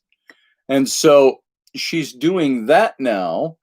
And I've always said, what if you just did, and this was, you know, we're talking back a couple of years ago, but I'm going, $60 for a massage for an hour. You do one of those a day on average. So let's say you do 5 massages a week. What is that? That's $300 a week. And I said, what if you did it in the home? I said, you don't have to overhead and stuff like that. So, you know, we always toyed with the idea of this. And then she stepped out and she started doing it for this guy who doesn't pay her enough money. That's me. Well, I've been Saying I've that. been at the hotel for, it's been like 4 years. 4 years at the hotel. Is that when you started Mhm. doing the hotel? I don't remember that. Yeah. 4 years ago. It was when When Ellery was a year Well, old. it was when Lisa lived with us. You were doing massage. Oh, that's right, because Lisa was there. That was at the Somerset House. Mhm. So, yeah, So 3 years ago. when Lisa was there, Rainey was able to do a couple of massages. Now, I will say this, and looking back, I hardly remember that because it wasn't like every week. It wasn't even every week that Rainey had a massage. It's maybe once or twice a month she had a massage over there, and so she was able to do that. And hey, she could pocket $50. That was pretty 50. cool. Well, whatever they pay. Oh, they didn't pay you that much. It was, I think, 60 to start. Oh, I'm 60. now at 70. Every time I go in, I get 70. See, that's cool. Oh, okay. That's at the Water The Street Inn, Inn, right? yeah. That's where our friend Lisa Lilly worked. Some of you may know Lisa Lilly. So, but now, she's gone roughly 3 to 4 days a week. She's out there and she's gone for 4 to 6 hours a day. I do up to 4 hours a week or 4 hours a day. Mm-hmm. Yeah, at the spa. And that's just the massage I'm time. I'm scheduled to work Tuesday, Wednesday, Thursday, and Friday at the spa, and then I pick up wherever I can at the inn. And the inn is her personal stuff, so that she does with her friend Kendra. So they said that they should start their own business and really. I'll go out and I don't know if it's about bit. competing for the business from the spa, but it's about saying, look, I can earn, and I've talked to you about this before. I can earn $25 for a massage or 70 to 75 bucks per massage, plus tip. Oh my God! On I'm my gonna own. be right back. Okay, Jeez. No. You'll be back. I'm gonna step on you if you don't get up. And so she's able to do that. And like I said, where would you rather work? Would you rather work where they're paying you $25 for the same thing? If you do it by yourself under your own thing, you're making 70 to 75 bucks for the same amount of time.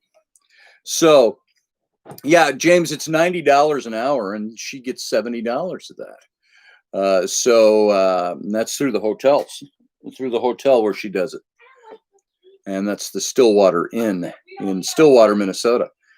And so it's a little quaint, border town right on the border of Minnesota, Wisconsin, on the St. Croix River. And it's in the outskirts of the Minneapolis-St. Paul metro area, right up to the border there. So, yeah, that's where she does her thing.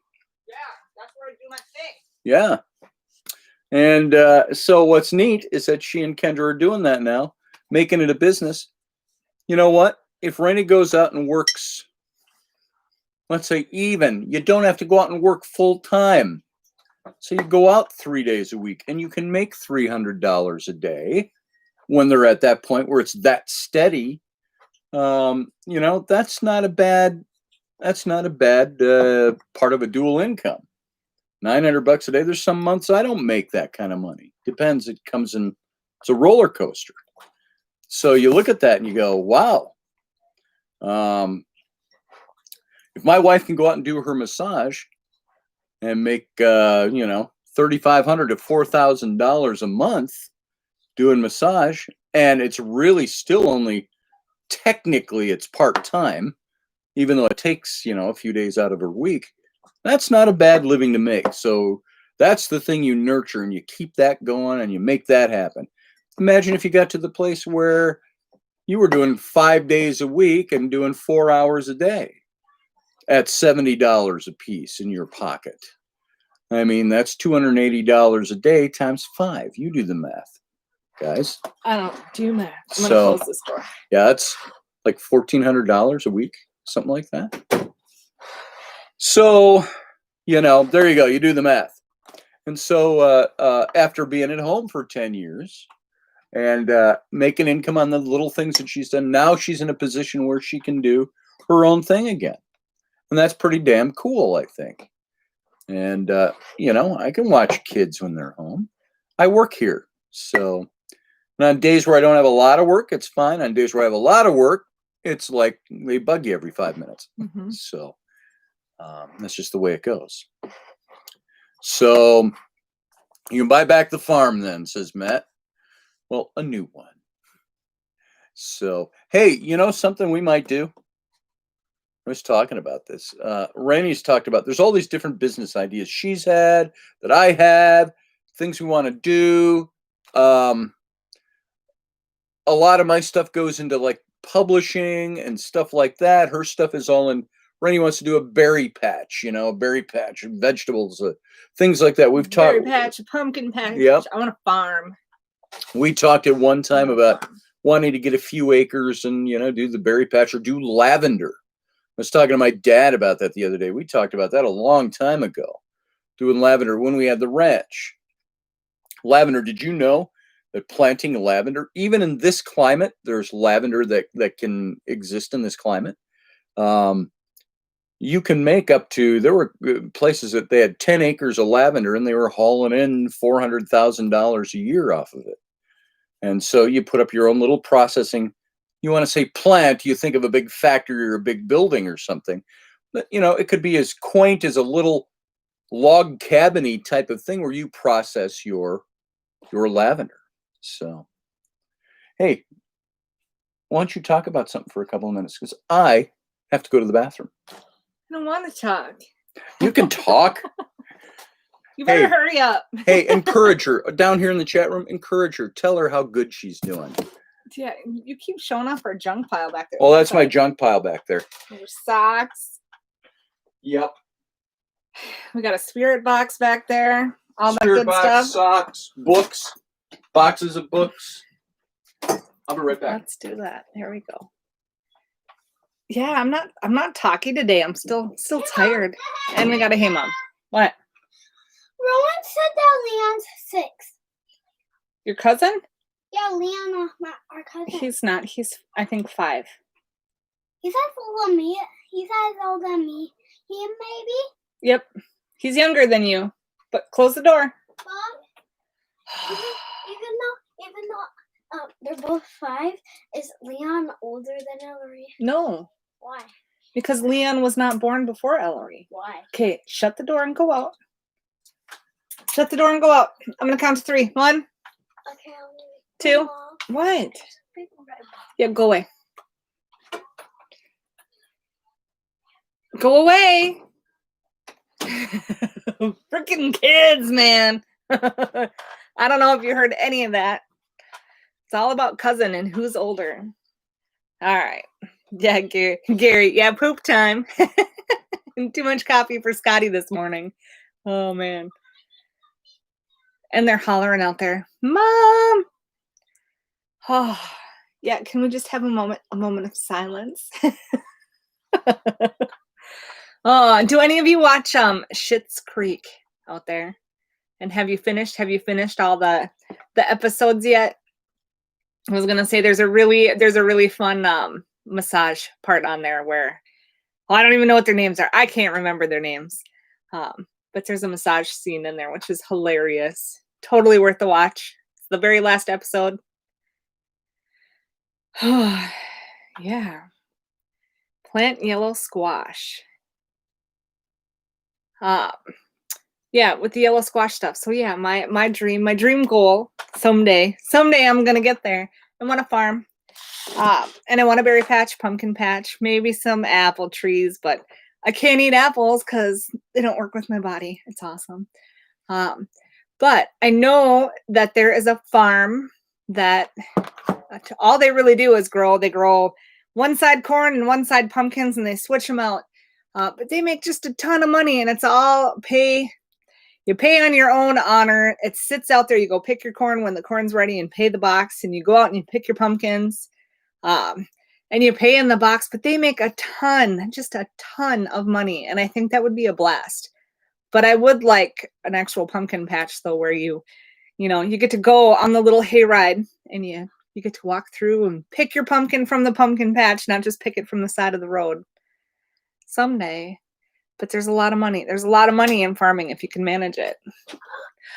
And there's a kid again. What do you need, Rowan? I'm making signs so we know whose pumpkin is whose. Okay. Because we can't figure that out when we do it later. Yeah.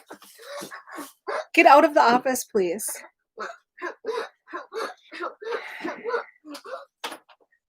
Stop pooping. Yes, go away. I don't know if you could hear that. Oh man. Oh, they drive me nuts. And now I lost everything.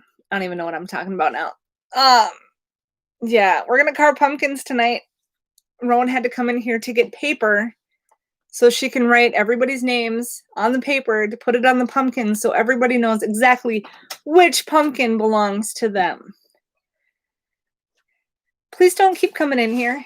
I just need tape. It's not gonna stick to a wet pumpkin. They're not wet. There's no tape in here. There's duct tape. You bring that back. That is my tape.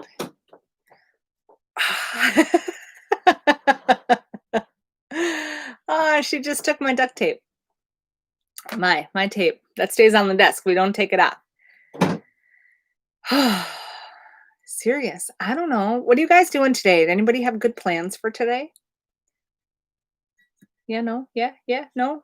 We're doing pumpkins. Maybe we'll do pumpkins. I still don't know how I'm going to feel after 3.5 hours of walking out in the cold and it's still snowing. I think we're supposed to get 1 to 3 inches today. But that's not, it's never a guarantee. Is dad pooping? Yes. Yeah, they don't care. Oh. Ooh, a honey farmer. Nice. Yeah, I wonder with the honor system with all that farming stuff, do people actually pay what they're supposed to? I would like to know how many people gyp the box and how many people put extra in the box on all that pay on your honor system stuff. Ooh. It looks pretty fluffy. The snow looks pretty fluffy. All I know is Camp Kiwanis is like it's a big driveway going straight downhill. So I'm hoping when we go to leave camp, we actually get to leave camp because I don't know that my van will make it up that steep hill. Yeah. I don't know if my van will make it up the steep hill. Hopefully it won't snow much. She's back in here. Keep hitting my foot. You can just like stay out, Go out. Shut the door and go out. She comes back in here again. I'm going to make her talk. Nice. The bees will keep track and will sting your butt. That's awesome. We are in shutdown here. Plus, it's a bank holiday. Oh, the beginning. My favorite movie, 28 Days Later. I love those two movies. They're great. They're freaky. When I first watched that, I lived on a first floor apartment in Woodbury, and I was scared. I could never look out the door.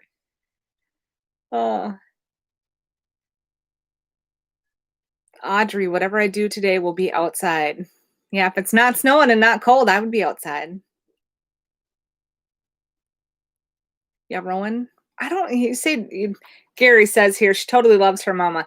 I don't think Rowan loves me, but she doesn't love me, not like Ellery loves me. What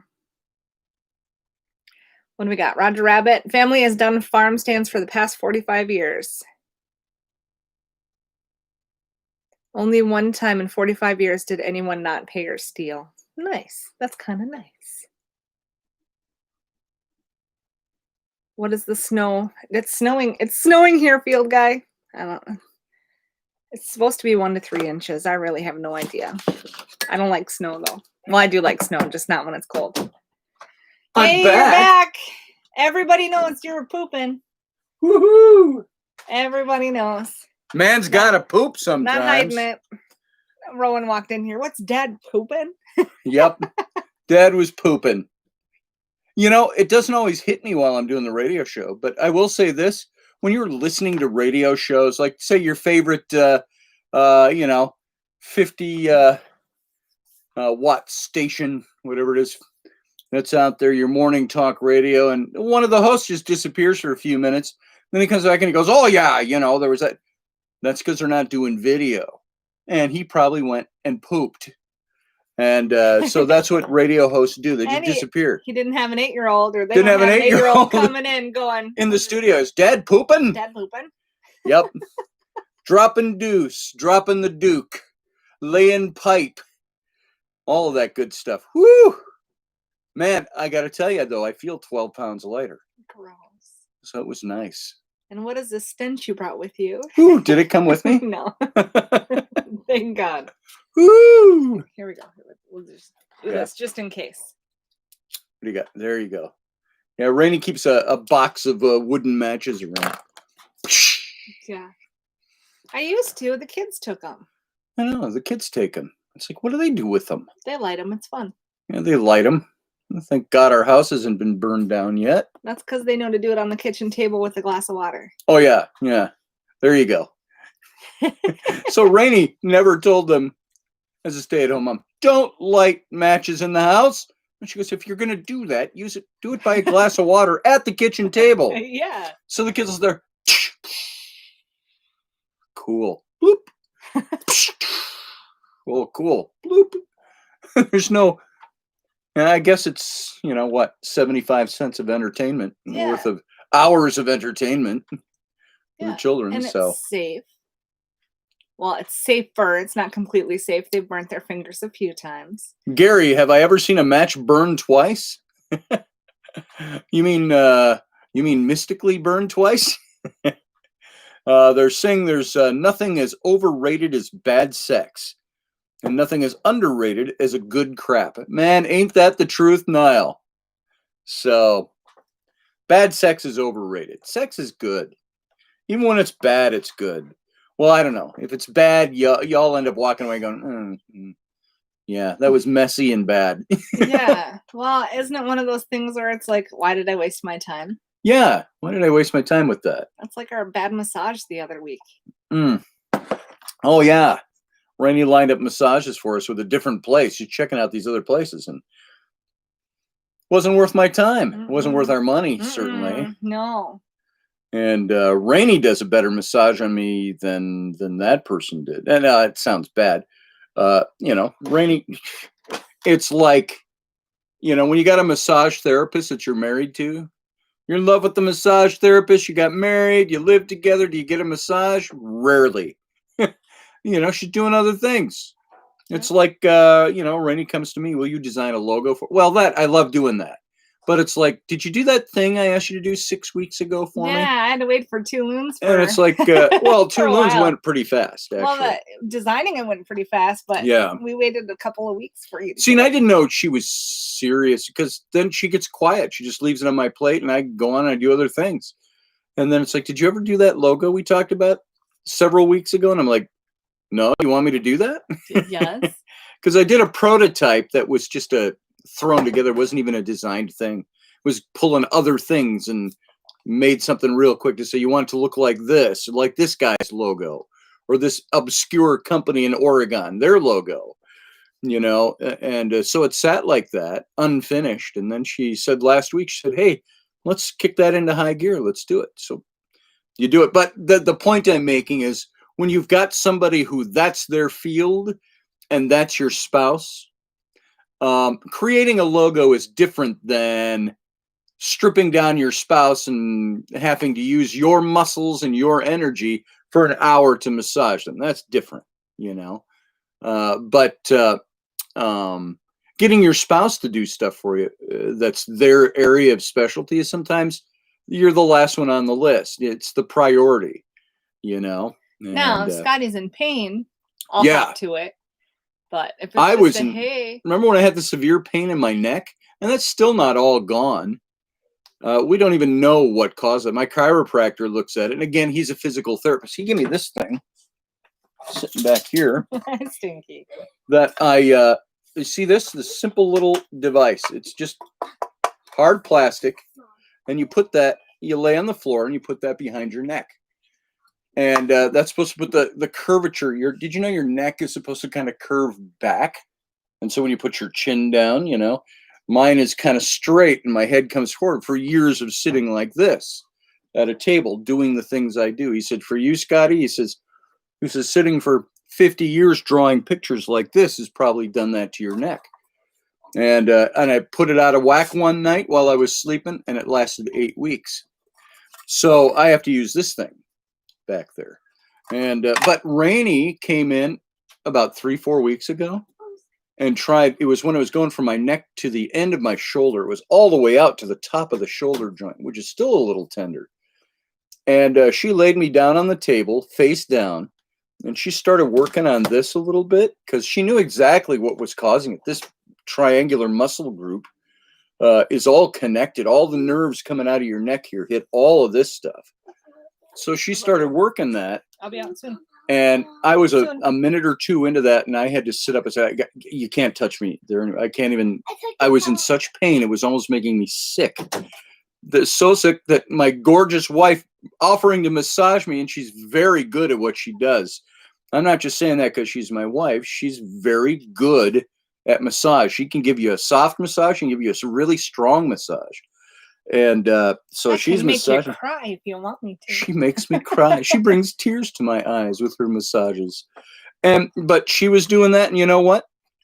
I couldn't let her do it. It just hurt too bad. And so I had to go get it worked on a different way, more chiropractic type of stuff. And then you get in the whole massage mindset, and then he's like, no, it's like, God damn it. Yeah, she got herself worked up to do the massage for me. I mean, the table is all out. She got the massage table in the middle of the living room, and Well, you got to get your brain in the right candles space, burning too. and the music. There was no candles or music. And well, it felt like it. Low light. You gotta get I gotta get my brain, I gotta get the flow going. Yeah. And it was all going. I got it all. I took the time. She got the funk going. Yeah. And I was not 2 minutes in, and I had to stop her. I said, I can't even do that. So being topless is a great distraction, Matt. Well, here Gary says Rainey teaches Scotty to improve his massage skills. The thing with our massage that we had the other day, Scotty gives a better massage than this girl who had been out of school for 3 years. And I've never been trained. Look, you can say I've been trained. I give a good massage. I have good massage hands. Yeah, and I've showed the tricks and how to do certain things along the way. So Scotty has an idea what he's doing. When we make it all the way through a massage that I'm giving, yeah, if we can even make it to the end of the massage, I do a pretty good job, don't I? Yeah. There you go. So line it up, kids. I give massage. Yeah. And so we could do that together. I could learn to massage. I'd have to get certified and all that to be able to do it professionally. But yeah, you'd have to go to school. It's a long time. Yeah. I don't know what school is anymore. I think it's bumped up. And Rainey's been doing this for 20 years. So 20 years. Yeah. She's been doing this. Time. Yeah. It's weird. Brown chicken, brown cow, says Gary Baxter. Matt had asked, I wonder if being topless would have distracted you from the pain. No. Not that time. No. Because I got to tell you, she's been topless around me when I was in pain with that. And it's like, oh, those are great in my face, but you know what? Go away. This pain's not going away. And it's overcoming my ability to enjoy the toplessness. So, also while you're driving, if you put your head against the headrest, lining up your ears with your shoulders for 20 seconds. Yeah, that helps a little bit. I do that step. I'll roll my shoulders back and I'll put my head back and then bring my chin down. And I'll drive that way with my head back that way. That helps sometimes too. So, but yes, I have been grossed out by massage. What's the grossest thing? Topless, right here in my living room. Field guy, why do you ask? Yeah. There are levels of pain. What did somebody just ask? Oh, have you ever been grossed out by a massage? Yeah. What kind? Name an incident. Well, I think it was like my first massage, like in the room at school where they had strangers come in and you massaged them. There was a guy who, it was a hot summer day. Oh, you know where this is going. And he did not have socks on in his shoes. And I wasn't told that we weren't supposed to massage. Like, if you don't want to massage someone's feet, you don't have to massage someone's feet. Well, I didn't find out until after that didn't have to massage his feet. And his feet had it was gross. He had green. It was like green and black little specks stuck all over in his feet, and they were stinky. I just remember I wrapped him in the hot towels, and then I just squished the towels around his feet. Like, I don't even want to touch your feet. Gross. And I did a little bit of massage, and then I was like, nope, I was done. I was done. And then I walked out, and I'm like, what? And this guy had this crap all over his feet. And they're like, you didn't have to touch it. And I'm like, you didn't tell me that before. Tell me that. And nowadays, you just want to sterilize yourself after touching people. Really? Gross. please go out and shut the door. Niall asked, do you ever get grossed by people's bodies, or do you learn to be a bit like a nurse? There's stuff that grosses me out, like if people have those blackheads. But they're not like gross. little blackheads that they're like big blackheads where you can see like that black cap and you see the skin's kind of growing over, and all it needs is just like a little and that would just gush. Those things gross me out. But do you ever tell people I'm gonna purge your blackhead for you? No, I can't. You can't do that? Nope. Oh, that's medical stuff. That's body fluids, and yuck. We don't do body fluids. That's a whole different training. That's a whole different kind of massage. Yeah, but I've done the, you have a really big blackhead. If you would like it popped, Chris is here. Yeah, Chris will do that for you. Yeah, Chris is a trained esthetician, and the licensure is all covers that sore spot. Spray Lysol on his feet. Yeah, right. I'm sure there's things you can do. Yeah, and when it comes to blackheads too, like if I wanted to pop somebody's blackhead and I did, that could potentially shut down the whole spa. It could, because it's not covered under my license. When Rainey's gonna like massage my feet or do something with my feet, I'll go in and I'll shower, I'll wash my feet, I'll even soak them. I put them in a tub and soak them with the little mini jacuzzi, about that big, foot jacuzzi. And before I let her, I don't even like her to touch my feet. I don't even when we went in for this massage the other day. The one that wasn't very good. I had showered the day before, but we were in such a rush and we got out of here. I didn't get a chance to shower. I just kept my socks on. I told the masseuse, the massage therapist, said, look, I said, I'm keeping my socks on. And I kept a pair of shorts on. I didn't go naked. She didn't massage your whole body though, did she? No, she she didn't even touch my legs. Yeah, I was really but I didn't know that. I didn't know that's what she was going to do. I was super disappointed. I thought it was an all body massage. So I kept my pants on, my shorts on. It's 2 years or two massages this year that have just sucked that I've gotten. Oh, I know. Oh, it makes me angry. Laid on that stupid table and made my back hurt for nothing. I'll do a massage for you. It'd be a good massage. Yeah. You know what you can do for me? What? A good logo. Oh, it's already done. I want the creamy weenie done. The creamy weenie? Yeah. I thought it was the wiener hole.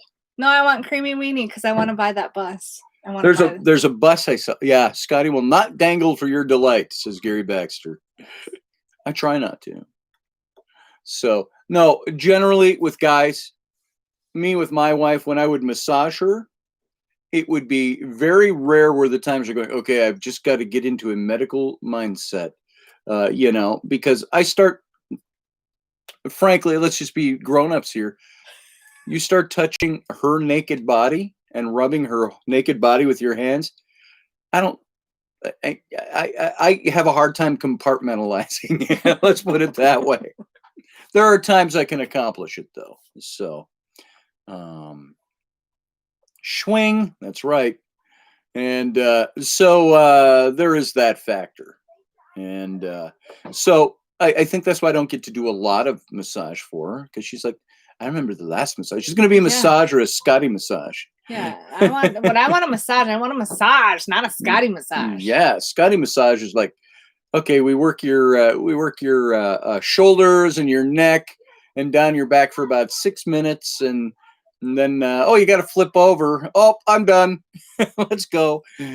And it's like, I can do it. I have control, but there are times you don't want to be controlled. Yeah, it's tough. So James, every time I massage my wife, I was hoping for a happy ending. Yeah. Nice. Is this where the massage therapist gets the happy ending? Yeah. So I was gonna say, James said the creamy weenie. I want to buy it's a 1971 Mercedes bus. It's beautiful. I found this bus. So we're looking for a used car, and I found this Mercedes bus. It's the big red one with the stripe on it. And it's not torn apart. That makes it sound dilapidated. It's been taken apart on the inside. The guy was going to convert it into a food wagon or something, and it's really cool. It's like a mini bus, except it's a Mercedes mini bus. It's pretty cool. It's 71. So you're talking, what is that? That's 50 years old. So. And I want to convert it to a ice cream and hot dog truck, the creamy weenie. The creamy weenie. Yeah. So I started by saying you're probably going to see a GoFundMe page coming from us in the near future. Yes. Because we want to see if we can put this together, get this bus, and all the stuff it takes to create what we need created out of it.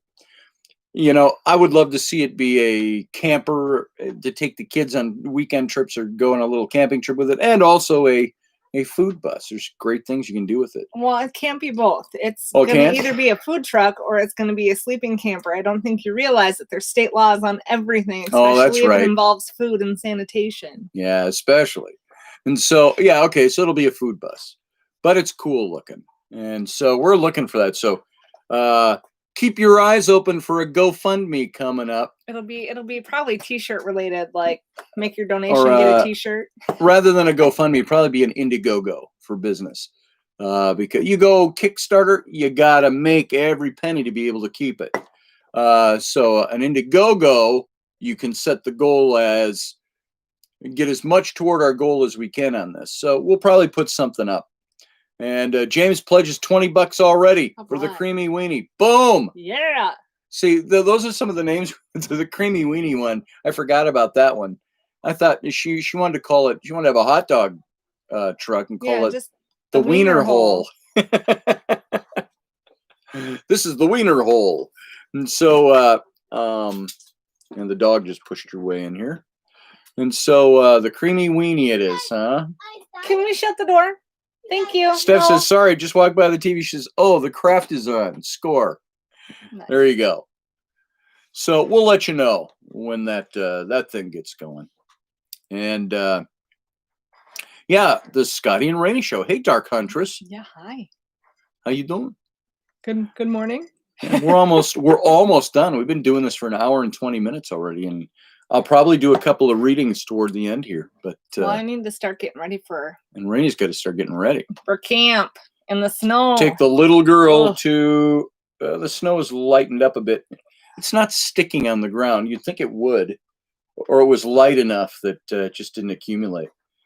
I just don't want to be out in the snow. I know, It's it's nothing. gross. I guess the one positive side to the masks are when you walk out of the store, at least your face is covered from the snow and the cold air. Yeah. Oh, by the way, Dark Huntress is a good friend of mine. That's Wendy. Oh, hi, And Wendy. you got to go see her stuff. Dark Huntress, why don't you put up your website and stuff if you want people to see what you do? We're going to start doing a little work together and try to get her doing some of these shows with me. Maybe at least once a week on the Intrepid radio program. And so you can take a look at what she does. She is charmedcoven.com is her. And you can also see what's going on down there. Just chewing on the meatball. Oh. And you see the dog gets into the kids' toys and starts chewing on them. I think Rowan would So- be upset if that got the eyes ripped out. Probably. And so she is going to be Dark Huntress. I think you're okay with me saying your actual. That's Wendy, dear friend of mine. Known her for years, and so we just started talking the other day about doing. I don't remember, my days melt together if that was yesterday or if that was the day before, but started talking about we're going to start promoting her stuff. She does tarot reading. She is located in Sutton, Surrey. That's in England. And I've known her, I think, longer than I've known Rainey. Mm-hmm. And so we've been good friends for a long time. And so I would like to get her in at least once a week to do some readings. Maybe we can get her on a Sunday sometime to do join us live and do. Again, I got to work on all the technical stuff on my end to make that all happen the way it's supposed to. So there you go. So I hope she puts her website up in there. I'm looking forward to it too. So you can go to charmedcoven.com. And I don't know if you have a Dark Huntress site up. I'm pretty sure you do. Or if there's a link over on Charmed Coven. But you can find her as Clairvoyance and Tarot. I look forward to working with you guys. It's going to be fun. and it'll be interesting. So let's see. Let's see if I thought I saw something here I needed to address. So Niall said, it's amazing, but I would never go for a massage. Not because I'm ashamed of my body, but would feel strange about the intimacy. Call it a repressed Catholic upbringing. LOL. There is a thing. And now you tell me, in males, how often you experience it. They do say Tenting happens. tenting happens. When a guy will go in and get a massage, you might not be thinking any kind of sexual thoughts, although it's hard for guys to do that. You might just be there. I'm getting a massage, and you're going to wind up with a boner. And it happens quite a bit. Happens quite a bit. It's very normal. As long as you're not touching it, we're good. Does anybody say anything to you about that when that happens? That's a different price range. Yeah. No, nobody really says anything. And then, like, oops, sorry, I have a boner. The only time I will say anything is like, because sometimes people will grab for it because they're uncomfortable, and then I'll be like, you know what? It's normal. It's normal. It happens. You're fine. Yeah. And then it's part of the body. And then they go back to relaxing. It's no big shakes. Yeah. And women hold their breasts all the time. You get them up front when they're laying front side. Like how? They're either like this. They'll lay like this. And a lot of women hold their boobs. Yeah. There you go. I don't know why. It must be a comfort thing. See, that's why I could never be a good massage therapist. Okay, I can hold those for you. Yeah, you couldn't because you need to massage. Yeah, I can't. What am I going to massage with? Yeah. Oh.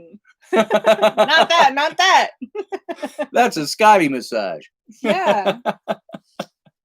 Jeez. So Scott Allen says tenting.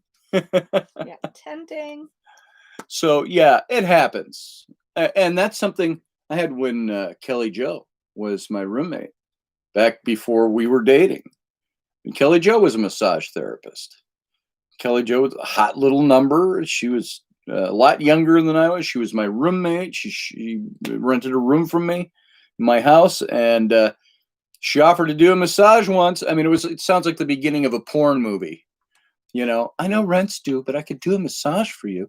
That's not what I'm saying. But she did a massage, and I was half asleep. Bang, tenting, and I'm like, oh my God, I'm sorry. This is a friend of mine. And a friend I knew from the Renaissance Festival, and she was renting from me. And she's like, it's normal. So, super normal. Yeah, Niall, she's close to home for you over there. So she's great. Look into her stuff. And if you're on Instagram, you can find Charmed Coven over on Instagram. I think that's what you are, at Charmed Coven. Is there a dash in there or anything, Wendy? And so, yeah, James, bow chicka bow wow. Yeah, slightly fluffed, says Matt Finn. So. Yeah, there's a lot of slightly fluffers. Yeah. So. You can always tell. You always see the hard line going. If they don't tent, you can see when the blankets lay. What do you see, Rainey? You can see. What are you looking? You can see their penises are getting hard. And what does that make you think? Yes, I am looking. That means I'm giving a good massage. Yeah. They're relaxed. Relaxed? It links into emotions as well. Mm-hmm. Getting a good massage. It can release a lot of emotions. Oh my God. Criers? Oh, I shouldn't say that. It's okay to cry if you want to. We get criers, and people will tell their whole life story. Yeah, it's crazy. It's crazy. Rainey's made me cry a few times. Yeah. Oh man. Oh man, she says. Yeah, I'll let that go. Sending it out in a way. Sending it out. Sending out the energy. Do you judge them on appearance afterwards? Matt sends. No. Matt asks. I don't judge anyone on appearance. And I think it's fun too now that masks, okay, not that I'm a big person for masks, but with masks, to see the person come in with a mask, and you cannot lay face down in a mask. You suffocate. So masks come off, and then you turn them over, and then you get to see their whole face. It's like, whoa, that's not what I expected under the mask. Yeah. That's the only, and it's not even a judgment. It's just like, whoa. It's not a good or bad thing. It's Yeah. just oh, you look different than I thought you would look. That's not what I pictured. Yeah, Would I've you seen like to people put with your mask masks back on? and it's like when we first got to know our neighbors, John and Bree. Bree, I was over talking to her one day, and she had her sunglasses on. I always saw her with her sunglasses. And one day I said, "Hey, can I ask you? Can you just take off your sunglasses for a minute?" I said, "I got to see what your eyes look like." Yeah. And she took them down and went, "Oh, now I know what you look like." You're not Now an I see alien your over eyes. there. It's Yeah. okay. So, anyway. Yeah. So if anybody, if you've got any questions or comments for Rainey, go ahead and pose them now. I think I'm going to let her go from this so I can do a couple of readings for you guys. And although you can sit here during the readings. No, if I'm you going to go want, get ready. so. And here, James said, have you ever seen a tent that was like, oh my God, that's scary big? No, they don't usually tent. They usually stay laying, but get hard. They up or down? I'm just thinking it would have to be So up. they'd be pointing like more towards Yeah, the belly button. Yeah. So they get big, and you can see Or the toward blanket. the chest. Yeah, towards the chest, belly button. So. Yeah. Not like, oh my God, scary, but I've seen some large under the blanket. I haven't seen under the blanket. I've seen it through the blanket. Through the blanket. You see what everybody's interested in hearing about? Yeah. Nobody's asking therapeutic questions. Yeah. They're like, so have you seen any really big dick? Yeah. So I was going to say there was a question up there too about nipple rubbing. No, I have not seen anybody rub their nipples. it's probably a good thing. I would think if they Yeah. start rubbing their nipples while you're massaging them, it's thinking, we're gonna wrap this. Yeah. So Oh man. I will tell you this: if I didn't know her and I walked in and I saw her as the massage therapist, I'd be nervous. I'd be like, oh my God, I don't want to take off my clothes in front of this gorgeous woman. Well, you don't take your clothes off in front of me. Well, you know what I mean. You know, laying on a table with nothing on except a sheet. Oh, come on. Why would you be nervous? Because you're gorgeous. There's always the, get undressed down to your comfortable level. My comfortable you level. You fold the blanket back and you lay on top of the sheet and blanket go over the top. I'm going to start your face down so your face goes in the face cradle. I'm going to leave the room while you get undressed. And again, you lay on top of the sheet and blanket go on top. I've walked in and seen a lot of naked bodies. You've seen a lot of guys laying face down with their butts in the air. And women too. They're like, was I supposed to get under the blanket? It's like, yeah. Blanket, my answer would be no. Over the top. No, this is good. This might not be the massage you were expecting. Yeah. Oh man. So, well, there you go. Yeah, there you go. I'm sweet. I'm so sweet. You are. So says Steph. Yep, I'm done right now. Mom's gonna go out and Dad's gonna do some readings. We got to go get ready for day camp. Full day camp. Where are we going, Ellie? Day camp. Where at? Camp Kiwanis. Yeah. Yeah. What are we gonna do today? We are gonna do archery. I actually don't know. Archery in the cold? Yeah, I don't know that we're gonna do in the archery. snow. Maybe there might not. be BB guns, but might I don't. Be BB guns. I don't know. I don't know that there'll be archery, but I don't know that either. All right. Should be fun. Okay, say see ya, folks. Bye bye, Bubbles. Pumples. Bubbles. Oh, okay. All right. Yeah, I'm out. Have a fun one. Enjoy your readings. Come on, Bubble. Yeah. I can't get out when you're right there. Let Mom get up. Hey, Bubble. And then the dog's laying on the floor. Okay. Bye. Bye. Have a good one, guys. All right. Bye. Have fun. I'll see you in a little while. Yeah. All right. I'm going to switch stools out, folks. Give us a second here. Mr. Bubble. Bye. I'll see you before you leave. Bye bye, I love you. Mr. Bubble. All right. Shut the door when you come out. Your name is Mr. Bubble. Okay. Thank you. Hi, Mr. Bubble. Bye, Mr. Bubble. Hi, little bubble. All right. There you go. Get my chair back. And we'll, There we are. Why does my phone keep phone keeps beeping? Somebody in the chat room trying to get a hold of me personally. So I'm not going to worry about it right now, but I am going to turn down my sound. So there we go. All right. I'm also going to see where my tarot deck has gone to. Hold on a second. Should be right here on my desk. But alas, I see it not. Let's see where it went to. It did not get put away in the drawer. And I don't think it's over here with all this stuff. It isn't. Didn't I have that problem last week? I couldn't locate my tarot deck. Has it been a week and I haven't done a reading at all? Because I don't see where my cards are. Hang on, folks. I'm going to stand up. I'll be right here. You'll be able to hear me talking, I think. I'm just going to go around to the other side of the desk and see if they got put over here somewhere on the shelf. And I do not see them there or there. I got all these jars and coffee cans that are full of paint brushes and pencils and pens for my work. That's scattered all over here. I don't see my cards. That's interesting. I'm not sure where those would have gotten to. So, guys, I'm not seeing my cards anywhere. Little black velvet pouch with my cards.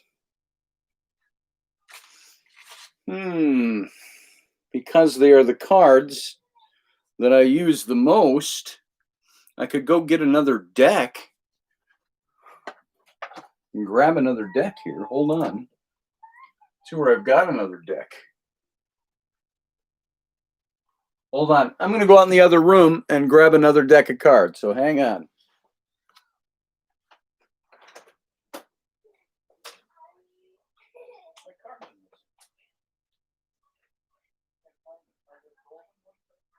I think they might still be in my bag then from the festival. Oh, they were in your bag. Okay. Hang on, folks. I think we may know where they are.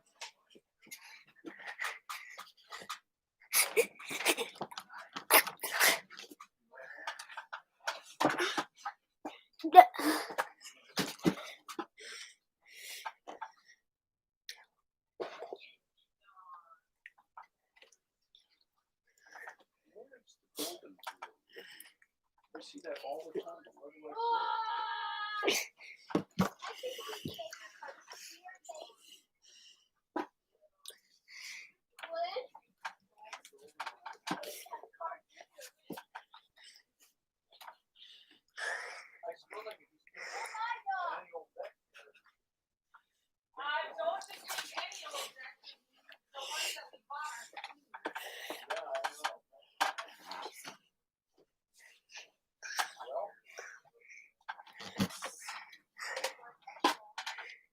See, I thought I had seen them several times. Oh, okay. I can use these. Yeah, thanks for asking. Thank you. Hey, out. Child, shut the door, please. What they say about my funny faces? Okay, I got a deck here. What they say about my funny faces? I don't know. What did they say about your funny faces? I don't know how to read. Not yet. She sang Bubbles for us last week. It's my turn for reading. Let's see. Bubbles. All they're saying is hello. Let's see. What's this one say with the smiley Bubbles. face? Just says smiley face. Come That's on, from Bubbles. Scott Allen. Okay, bye. Bye. Wave on your way out. See ya. Bubbles! I don't know what the bubbles is from. All right, guys. I do have a set of cards here. Thanks, Rainey. Rainey got me a set of cards. I used to read with these all the time. Older ones. This is her deck, though. This is the Touchstone Tarot. And it's a neat deck. Wait, this is the deck I use. This is just Rainey's. This is just Rainey's box of these. And by the way, I have to finish my own deck. It's going to go in a box like this with its own little book like this that gives you all the, like the Touchstone does here, gives you all the meanings and stuff. But this is the same deck I use, but I've got a prototype deck, which is smaller than this. If you look at these, it's the same deck of cards that I use, just they're just bigger. It's like Nile. You'll recognize this one. We had this for Nile the other week, but look at the size of that card compared to what I use.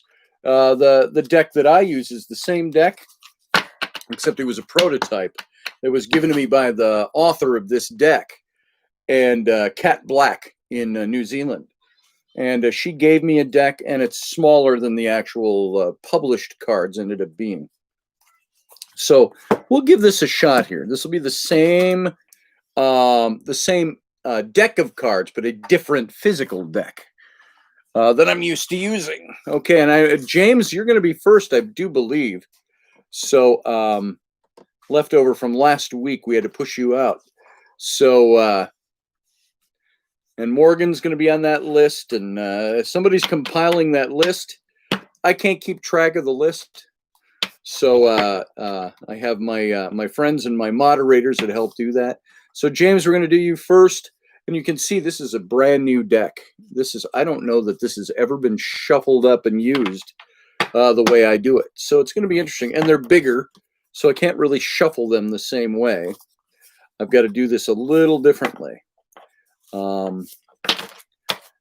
So James, for you, I'm going to go ahead and shuffle these up, and it's going to be different. Like I say, I'm going to have to do this a little bit differently. And all I'm doing right now by shuffling, I want to rearrange this deck to, I can't even handle these cards very well because they're so much bigger than I'm used to using.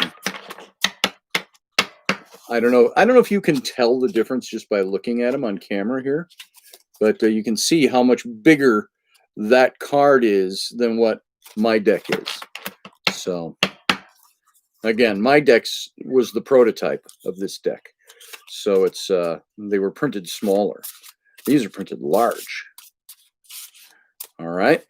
So here we go. We're shuffling up. And I will try to do a good job. I don't normally shuffle the sideways. I shuffle like I'm playing poker. And this is not, so I'll do the best I can. And you know what? Whoever delivers the message, the spirit out there that's in control of this, they can overcome that that little physical handicap that I'm not shuffling the same way. So there, I've shuffled them a bit. James, if you were here, I'd have you cut the deck. So I'm going to go ahead and cut this deck. And then I'm going to put it back together. And these are a lot stiffer, these cards. And I want to cut that right there. There we go. All right. All right, here we go. Are you ready? Your first card, James, and I'm going to do 3 card readings today. Past, present, future. And the first card I always take off is your current. So it'd be the present. And the current is the 3 of Cups. You can see there. You can see the size of those cards. 3 of Cups. Now that's your present. That is what's going on in the here and the now. And yeah, so there you go. All right. And that's your first card. Your second card is going to be your recent past. It's the King of Wands. I always have to look to make sure you can actually see this and the light's not shining on it. There you go. There's your King of Wands. That's your recent past. And your near future is the Page of Coins. All right. So those are your 3 cards. And let's start by reading these. What you doing with that, sweetheart? I need your phone because Mom has games on her phone that I don't want to play right now. Just plug that in while you do it. All right. Okay, guys. The mundane. All right, here we go. 3 of Cups. 3 of Cups is your first card. This is the card of your current situation. Now, Cups usually has to do with your personal relationships, your passions, the things that, not just the emotions, I'm going to say emotions and romance, emotions and relationships, emotions and passions are different things. Passions can involve emotions, but passions is that little deeper sense. Now, this is a card I've always seen. Every time I drew this card, there's one word that describes it. It's celebration or celebratory. It shows 3 women that are together and they're celebrating. And it's a portent of celebration and cause for celebration. It tells of happiness in the future, not of the passing kind of happiness, but secure joy, which is going to last and is shared by those that are around you.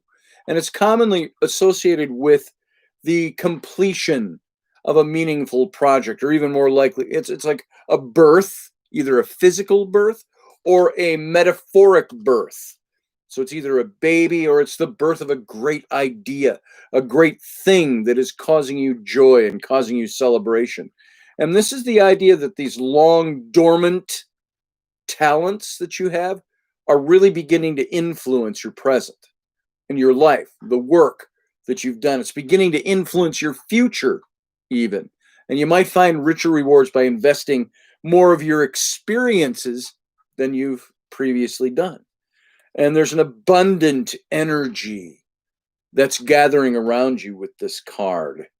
And that energy signifies you're approaching a new phase of something. It's either a new phase of life, a new phase in your business, a new phase in romance. It's stuff that affects you on a very passionate, personal, heartfelt level. And the desire to help other people with this card is going to factor greatly into your considerations. You're going to be taking a greater joy out of your successes in various aspects of your life. And so it's associated with loving celebrations. As you see the 3 here, they've got the goblets and they're celebrating, they're having the wine. It's associated with loving celebration, close relationship. And it's kind of a yes card. This is in your present. It's saying, James, the stuff that you're experiencing, going through, this is a big positive for you, is what this means. And it's a portent of good, positive things to come. And it's built on this card of your recent past, which is the King of Wands. Now, Wands, remember, Cups has to do with your passions. Wands has to do with your emotional makeup. It's all the stuff that you're made of. It's the stuff that makes you go in the morning. It's not pee. I'm not talking that way, of course. It's the stuff that makes you go. You get up in the morning and it makes you happy. It's creative energy. Kings are face cards, royal face cards. Kings usually signify a man. Queens usually signify a woman. That's the way the decks are. Now, it doesn't mean that you can't manifest the energy of the opposite sex represented in a card, but this would probably be you or a male figure that is so strong to your sphere of influence that that person has influenced your past. So this is your past. And the King of Wands, it's creativity. It's a financial windfall. It's an idea windfall. It's the association with masculine authority. And it's a leader, an arbitrator. And you might find yourself aided in a situation or have been aided by this person in the past. Or this is somebody from your past. It's going to affect your present. Be open to the advice. The new ideas that you incorporate in the past are going to open opportunities in the present, which says you've got something to celebrate. Something's going on. The ideas have given you momentum that inspires and encourages you to move forward. You're going to succeed is what this is if you gain help promoting your ideas. There's going to be this increasing inspiration to help other people. And it really is something that brings a success to the things you're putting your hand to. And again, I always hate cards that say, oh, the cards say you have good fortune and you're going to succeed and excel and have success. Well, the thing about this is that sometimes it's true. And all this is saying the situation, something that you have been putting into motion for a long time, it's you. If it's not a specific thing, it's the fact that you have put your energy into things and it's manifesting something good for you. The King of Wands is this voracious, determined, confident authority figure. And he represents some sort of expansion, an establishment of something in your professional life. And it's financial gain along with success. And, what I see more in men exhibit the stuff of passion and emotion comes out in our business life, the things that we invest our lives into doing to make us go and move ahead. And so with women, it's sometimes a lot more emotional. It's more on that personal relationship level. So this can represent personal relationship, but it probably for you has got that voracious, determined, creative, hot. The red in the wands signifies fire. It's that movement, that exuberance, that vitality, and all of that. And it's financial gain that has success that's attached to it. He's a positive presence and likely to bring all these positive outcomes with it. And that's what's leading. This is your past, recent past, the things you are moving out of and dropping you into your present. And your present is the card of celebrating something. And then the outcome of all this is the Page of Coins, which is this one. Now, coins has to do with your material well-being. And many times we interpret this as money. It's all about money. It's pentacles or coins. And the Page of Pentacles or the Page of Coins. Many times this has to do with education, scholarship. It's the getting the diploma at the end of the years of study and research in an area. And so the idea with this card is that it's an intellectual card. And the suit of pentacles is traditionally associated with introspection, conscientiousness in the fact that this affects your material nuts and bolts of life, which may form the basis of your own personality. And so the page brings good tidings for you, likely academic, as I mentioned, scholarly fields, financial fields, because it's, again, coins. It has to do with your material well-being. And this represents this skillful, attentive, studious man who's both self-disciplined and as well as a go-getter. Makes things happen. And the overall mood is one that suggests that you're going to get where you're going. You're going to manifest that which you are. You're going to reap what you've sown, in other words. And it's promotion. It's acquiring a new enjoyable hobby or project or business thing. And so it's a very positive thing. So you got something to celebrate in your present. It's pushing you into this achievement. And the King of Wands is beneath it all, which is you. So there you go. I hope that makes sense for you, James. And so there you go. All right. The transition from a casual, goofy Sunday to a card reading is masterful, Captain. Why, thank you, Master Finn. Nice, great thoughts and inspirations. Yeah. And, it's always fun having Rainey in here. And it's fun talking about stuff. I like to have her in here on Sunday mornings so we can talk about those kinds of things, parenting, the fun side of parenting, the weird side of parenting, sometimes the weird side of relationships. Rainey and I don't have a perfect relationship. That's why it's sometimes good to talk about it. Now, we never want to spring anything on each other in here. Hey, now, that thing you said yesterday? Let's talk about that in here. What your thoughts are. You don't want to do that. That's not fair to anybody.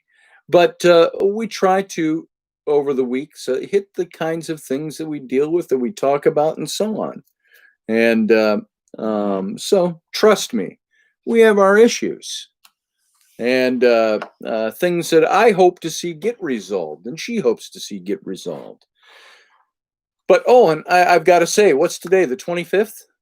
Yeah, it's the 25th. In 2 days, on Tuesday. And by the way, it's 11/11/11 on my clock just now when I said that. Important, any meaning? Time codes. But in 2 days, on Tuesday, it'll be our 13th wedding anniversary. So we've been married for 13 years, together for almost 15 years. And so that's coming up on October 27th. We'll be married for 13 years. And so we talk about stuff. We look at stuff. There's times where you look at each other and you go, should we even be married anymore? Both my wife and I have determined a long time ago we love each other. Now, does that mean every problem gets resolved? Everything? Here, look, if I was to do something right now, I'm going to do something. I'm going to step out on a limb and do something. I'm just going to read a single card for me. All I'm going to do, I'm just going to cut the deck once. So I'm putting my energy on the card. I'm going to cut this once. I'm going to pull out a card for my marriage. You ready for this? I don't even know what it's going to say. So we work through our stuff, constantly working on stuff. If I can make this work for me. You know what the card for my marriage just came up as? The Magician. You know what the Magician is? The Magician is that card that says we're all magicians. We all have access to magic. But the magician is somebody who makes things happen the way he wants them to happen. It's like casting the spell, so to speak. The casting of the spell is done because the magician has the ability to harness all the world energies, all the universal energies. And he can, this card doesn't show it. I had a deck once that showed the magician standing like this, and there's all these elements floating around him in the air. And you can see on this card, there's different things, books and alchemy and things he's holding, and wands and owls. And this is the intelligent and skillful communication, and communicator is what the magician is. It's self-confidence, it's drive that allows you to translate ideas into actions. The magician takes and harnesses the energies around him to create the magic, to develop the spell that makes things work the way he wants them to work. It's a practical card. The revelations of the magician are best amplified in the pragmatic, the physical aspects of life. Your success is upcoming. And it's ventures in politics and business that are likely going to hinge all of your strengths together, and will make determinations of how this card is going to work. And the confidence and creativity that you've allowed are things that you can harness. It turns your ideas into reality. You find success through intelligence and through skillful execution of things. And so this is symbolic. This card is symbolic of action and power in somebody's life, in your life. In my case, in my life. I pulled it for myself, for my marriage. It's positive connotations that illustrate someone who's a smooth talker and good at all kinds of communications. And the card suggests using that strong power that you possess to motivate, to put things into motion, to what's the word? To visualize or to actuate something and move toward taking action. And it's a big positive yes card, because it's a card of manifesting all of your energy and putting it into something to make that thing work. In other words, creating the alchemy and the magic to make things work for you. And all of us have that ability. We have that ability to take the things around us and harness that energy. I used to use the illustration of Jesus. If you look at the stories of the natural magics of Jesus, everything he did was natural magic. And he was able to manifest things by harnessing energy. That's what that's about. So if I was to draw that card for my marriage, which I just did for Rainey and me, I was just giving an example. Marriage is up and down. Marriage is a roller coaster. There are days I'm madly in love with my wife, and there are days I hate her. And she has the same toward me. It's like, God, I'd do much better if I was a single guy. And and we have our moments. So this was all really following up what Matt said about going from the goofy to the serious. Rainey and I think we have a pretty good relationship. And maybe some of that's outward. A lot of people see the things that are a relationship, but you don't experience the day to day. We can laugh about things in here on Sunday morning, but there may have been harrowing moments during the week. There may be dissatisfactions. Let me make this a broader thing. If you're in a marriage and your marriage isn't what you want it to be, you're in a relationship. As many of us, we stay where we are because we love that person. But is everything perfect? No. It could be perfecter. There could be a lot of things that could be better. I'm sure I could be a multimillionaire, and that would make my wife a lot happier with my business life.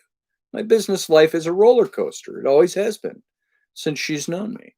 That can be a big factor for marriages. When they say that finances are one of the greatest causes of breakups in marriages, that's very true. It takes a very strong, secure amount of giving of yourself to somebody else and loving somebody to put up through sometimes the financial messes, sometimes the ridiculous day-to-day messes, the coping messes, the raising kid messes. And we can actually see a lot of things. People say money is the root of all evil. And I disagree. The actual biblical passage on that says the love of money, the pursuit of it is the root of all evil. And the pursuit being a negative connotation. Money is neutral. Doesn't matter what money, you can have a lot of it or little of it. What you allow it to do to you is either the good or the bad. And the same thing with people say money doesn't buy happiness. And I've said this before. I disagree. Money can buy a hell of a lot of happiness. What money doesn't buy you is peace, inner joy, satisfaction, completeness. There's another C word, contentment. But you know what is also true? The opposite of that. The lack of money buys an awful lot of unhappiness. If you don't have money to pay your bills, what happens? So you don't have money to pay your rent or your mortgage. What's going to happen in a couple of months? You can be out on your ear. You could be homeless for the lack of money. Money can purchase an awful lot of unhappiness if you don't have it. And so money becomes a thing for, especially in Western civilization, the lack of money. Or look at, there are civilizations, there are cultures that don't have money the way we have them in the West. You think of people living in the bush. What would be the equivalent of the lack of money in a society that doesn't use money? You can think of the equivalencies. So the inability to take care of your families, the inability to raise yourself above certain situations can cause a lot of unhappiness. So there you go. Morgan, you just said, oh yes, after 40 years of marriage. Matt says a man of many pots and pans. Yeah, each one needing a certain degree of focus. Sometimes your time gets the best of you, and that's very true. Steph says, I think I think it's what's thrown at you by the manifests as a magician, and how you try to present it to the audience. Presentation is a part of it. Yeah, that's true. It's true too. And so, James, it's a trade every day. I was single for every day. I was with my wife. Yeah, there are trade-offs. And thanks, James, by the way. Mind blown by the reading. Thank you. And I like to say the words don't come from me. Well, the words do. The cards don't. I'm just reading the cards. I'm reading the cards that were given. And so, in relationship and marriage, maybe I'm idealistic, but I've always tried to look at, if you love each other enough and you want to be there for each other, you can have frustrations. You can have frustrations with money. You can have frustrations that go on for years and years with money. You may never, as a couple, be able to get out of being, I don't know, lower middle class, middle class. You may never make your millions. You may struggle. You may not be able to buy the new cars, and so on and so forth. Those are things. Those are real things, and those are things that matter to a lot of people. But I have always been, not to be, wax sing-songy or, whatever, but that, even though we ain't got money, I'm so in love with you, honey. You don't have to have money to have love sustain a relationship. It doesn't take money. Money takes sustaining life, sustaining status, sustaining a roof over your head, sustaining your cable bill, your internet bill, sustaining gas in the automobile, things like that. Petrol, for those of you in Europe. So, yeah, money is necessary in our society. It's just necessary. You cannot live without it. Unless you wanted to move to the woods and go off grid. But you'd need money to do that to get started. You can't go out to the woods and say, I want to chop down this tree, but first I got to make an axe out of a rock and a stick. And I got to find some vines to tie it all together. And you got to go through the heartache of taking a week to chop down a tree with that. And then strip it down and do all the things you need to do with it to build a shelter. And of course there's other shelters you can build, but you get the idea of what I'm saying. You go off grid. Most people who go off grid nowadays, they do it because they've earned enough money to go off grid. And then they don't want to, then they're sick of it. So it takes money to live. Unless you can get yourself to that place where you don't need it anymore. But it usually takes making money to get there. Money makes the world go round, and I hate to admit that. That is why finances tend to be one of the biggest progenitors of broken relationships. Because we're not where we're supposed to be, and I'm so tired of you because you don't make enough, or I'm tired of you because I'm carrying your weight, whatever it might be. But I'm a firm believer, and I've always been a believer. Maybe it's the romantic in me, but I like to think romantic is visceral. It's transitory. Romance comes and goes because emotions go up and down. But I've always been a firm believer that you love somebody through something. Have I made my mistakes? Yeah. Have I violated that in the past? Yeah, I have. But you grow into a place where you say, I've got to decide what's more important to me. And so that's what you do. And but there still are frustrations sometimes, even in couples who've managed to get there. You still have your frustrations with people. It's like, am I doomed to live the rest of my life this way, whatever this way might be for you? And do you start resenting the other person because it's not the way I want it to be? And there are things to remedy those situations. One of them is walk away.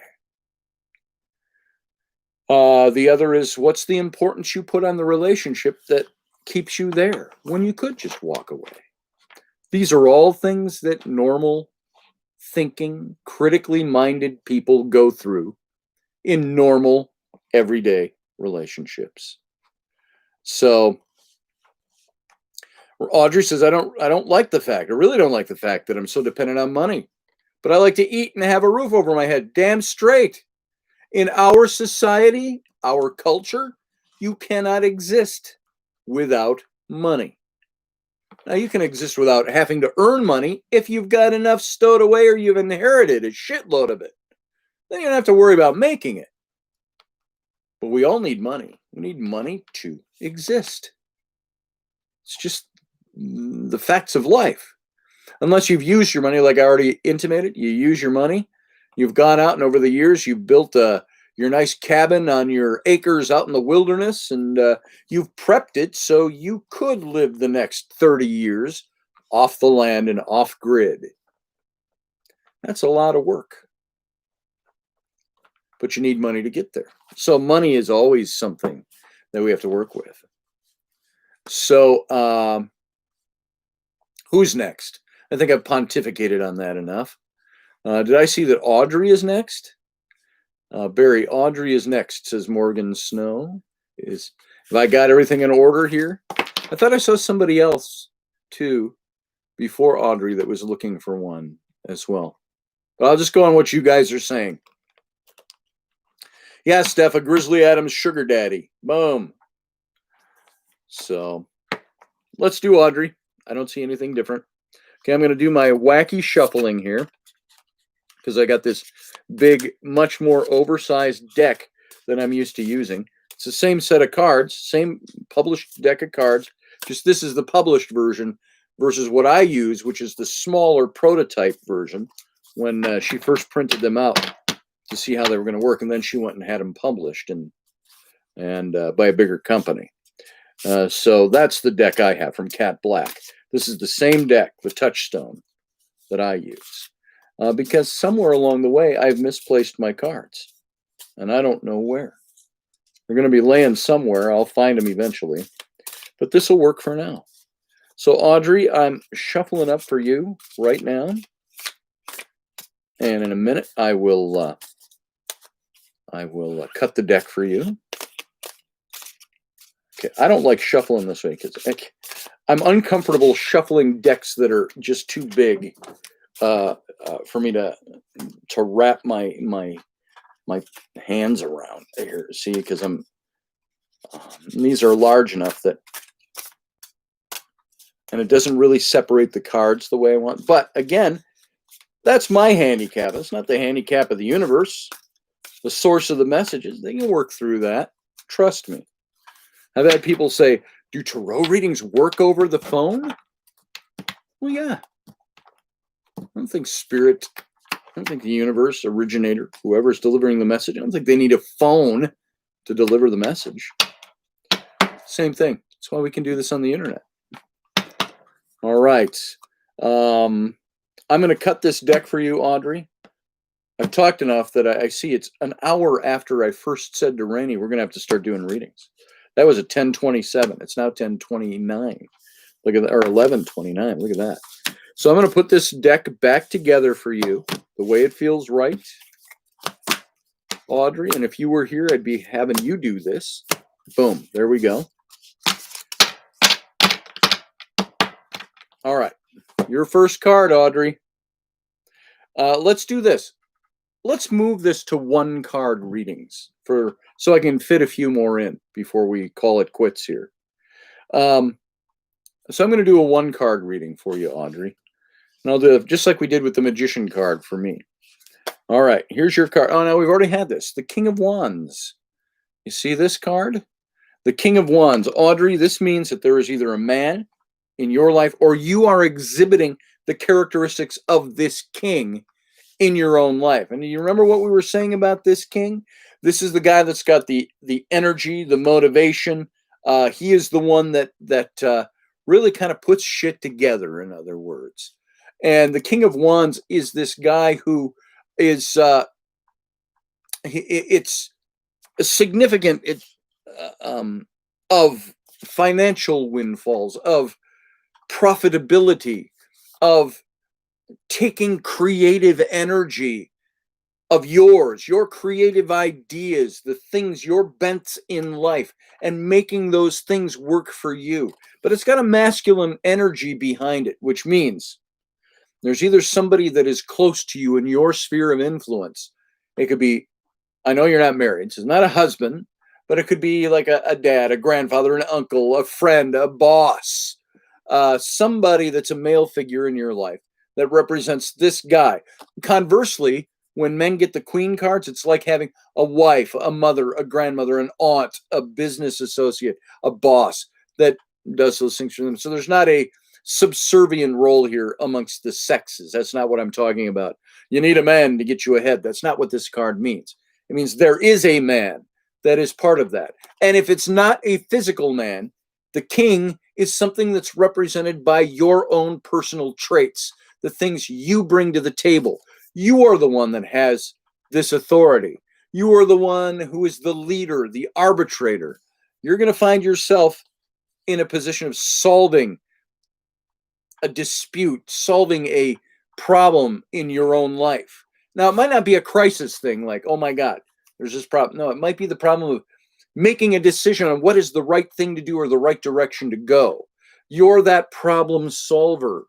You're the one. And it also says, be open to the advice of a male that could be in your sphere of influence. Only you're going to be able to determine if this is you or if this is somebody else. Is this your energy or somebody else that's being brought to you that you need to, in a sense, you need to rely on this energy a little bit.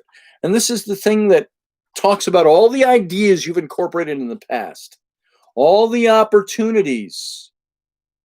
Rowan. Okay. See, I was going by your last name. I saw it in my head. Audrey Rowan. And Rowan, my own daughter, pops in the head. That's why I said Rowan. Audrey, this is a card that's opening up your opportunities, your things, your energies you've brought to the table. And it's the thing that's giving you momentum and that inspires and encourages you and others. And you're going to succeed if you gain help promoting your ideas. This guy could be the guy that helps you promote it. This could be the energy of you being able to promote it yourself. You're going to have this growing, increasing inspiration to help others around you. And the future is going to bring you success in what you're undertaking in your professional life because of this card.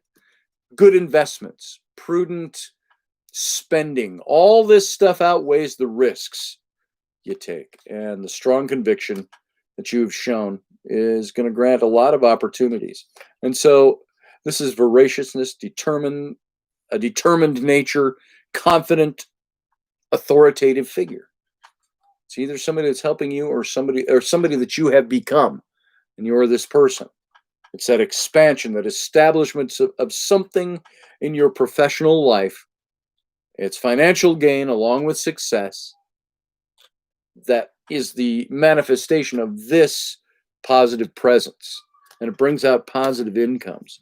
So I get this feeling as I'm talking that it's somebody, not that you don't have these strengths yourself, but that it's somebody that's out there that is there that's very influential for you. And you're able to use some of that influence to get where you want to be. That's the idea.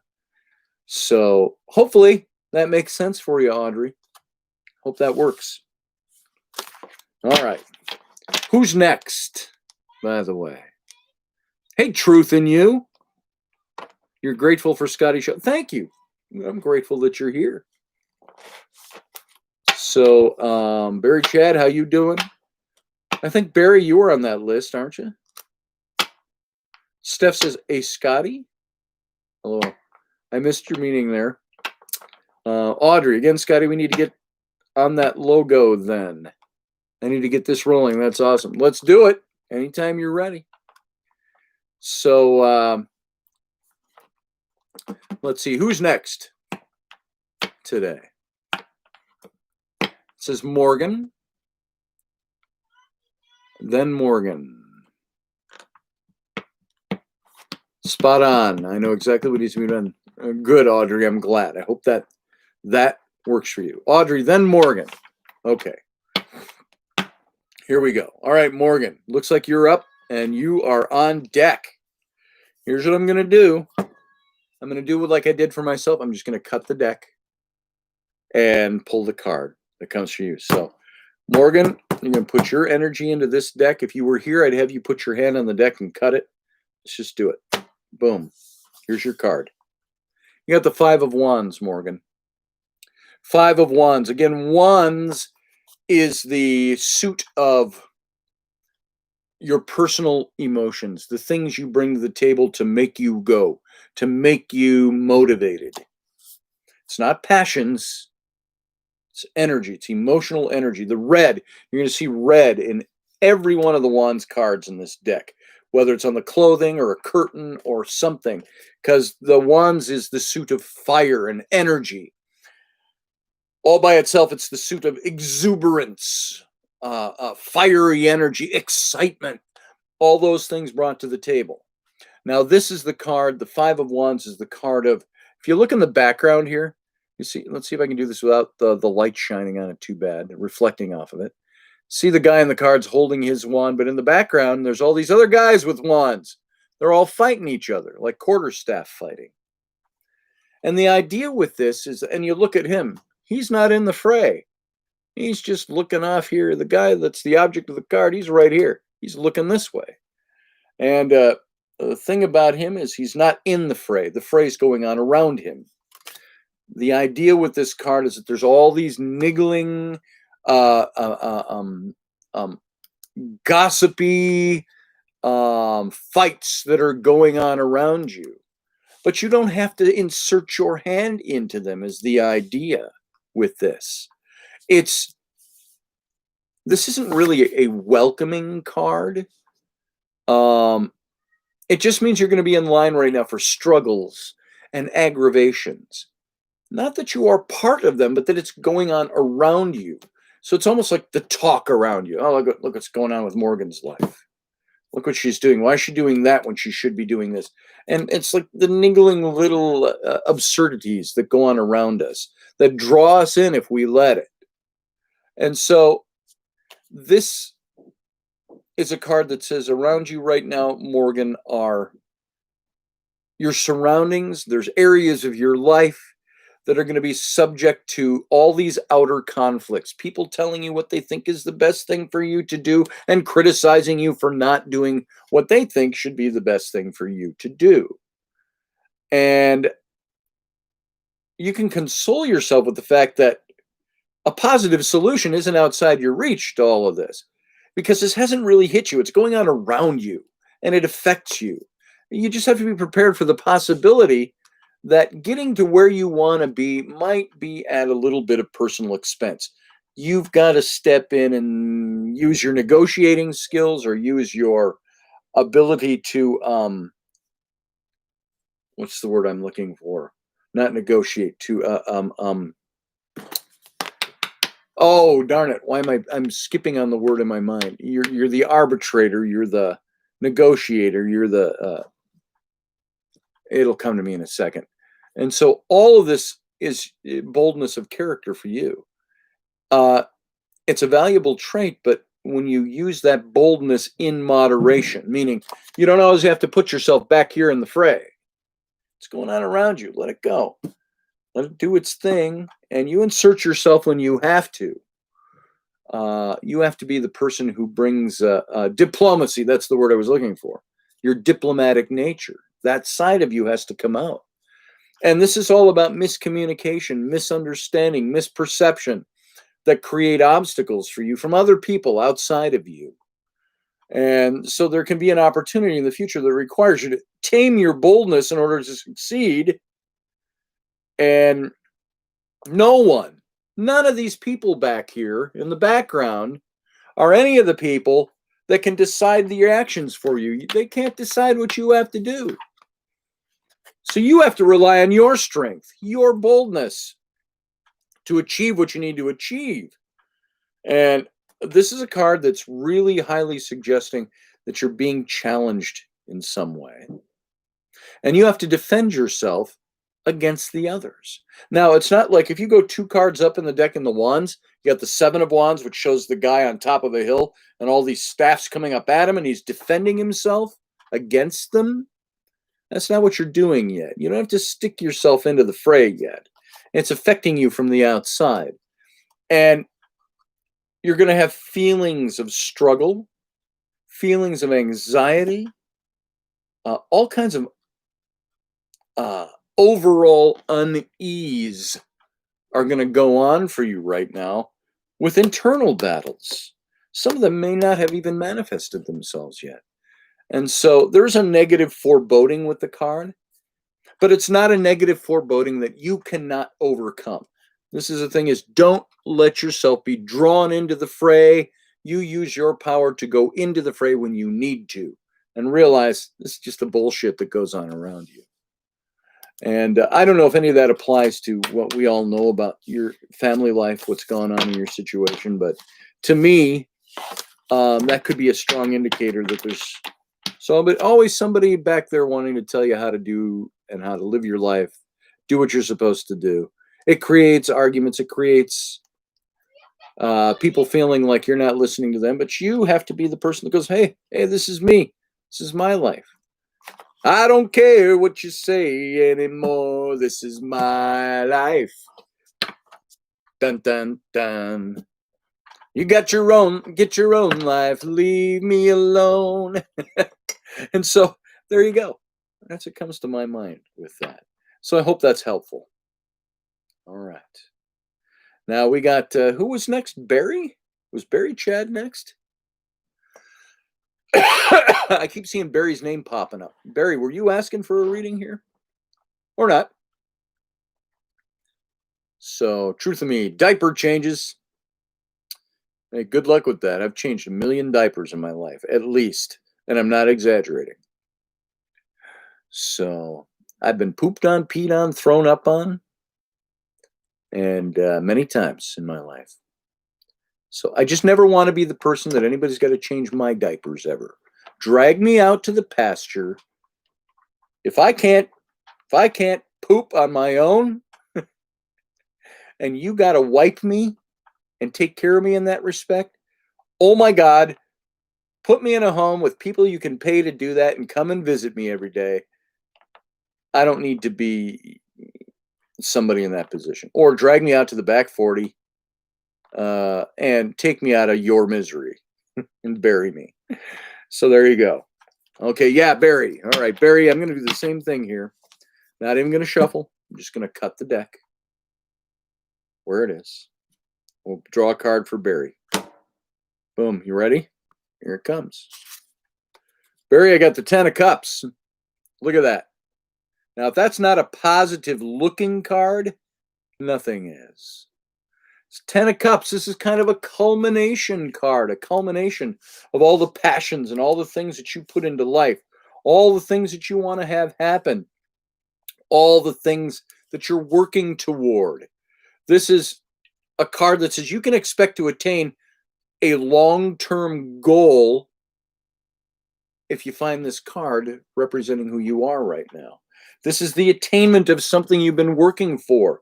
This is like the rest of the suit of cups. It deals with passions and emotions, and it's imbued with emotional undertones. This card, it's going to signal the mending of bridges between you and friends, between family members, people that you may have been once close to, but there's been a rift. This is a card that says that's going to draw back together. And that can manifest itself in a lot of different ways. It could be the overt broken relationship mended back together. It could be, the distance between you and a dad, you and a mom, you and an aunt, you and a cousin, brother, sister, friend. It's the rifts are being fixed, is what this card indicates. So the rainbow in the sky itself is all the golden goblets that are full. It symbolizes your own inner emotional turmoil being resolved. It's coming to terms with things that have set you off kilter on your emotional base. And this is being resolved. If it's referencing marriage, it's usually indicating lasting emotional bonds. Some of the things I was talking about earlier is that marriages, we don't always, we may love that other person, but we don't always get along. Life isn't a bed of roses, but it's all how we view things. It's the resolution of those things. It's confidence in your direction, following your deepest inner convictions about things. Now, convictions, we're not big on that nowadays, it seems. We talk about whims. Let's put it in the case of marriage. Now, I don't know that this has anything to do with marriage. Barry, frankly, I don't even know if you're married. And I don't want to know till I'm done with this, but you might be a single guy and this doesn't apply to marriage. But marriage, we tend to think that marriages can be ended because of the way we feel about something today. And to me, if you gauge the goodness or badness of your marriage on how you feel today, feelings go like this. Feelings are roller coasters. And we've talked about this before. This is the card of saying there's no roller coaster here because you're depending on the deepest of your convictions, not on the whim of the moment, not on how I feel about how that thing happened. Or it might even be years of things. There are years of things that happen that I don't like. That can still be a decision made on a whim. Now, I've always said, in a marriage, divorce, really the only things that are I think in my personal way of seeing things, the only really good, let's use the word acceptable, in my book, acceptable reasons for divorce, the 3 A's: adultery, abuse, addiction. Anything else, folks, if you don't believe you have this kind of energy, the power of deep convictions to get through anything, you're kidding yourself, or you're taking the lazy way out. Now, I don't mean to step on anybody's toes. We all have the power. Like I got for myself the magician card. We all have the power to harness energy, to make things work the way they need to work.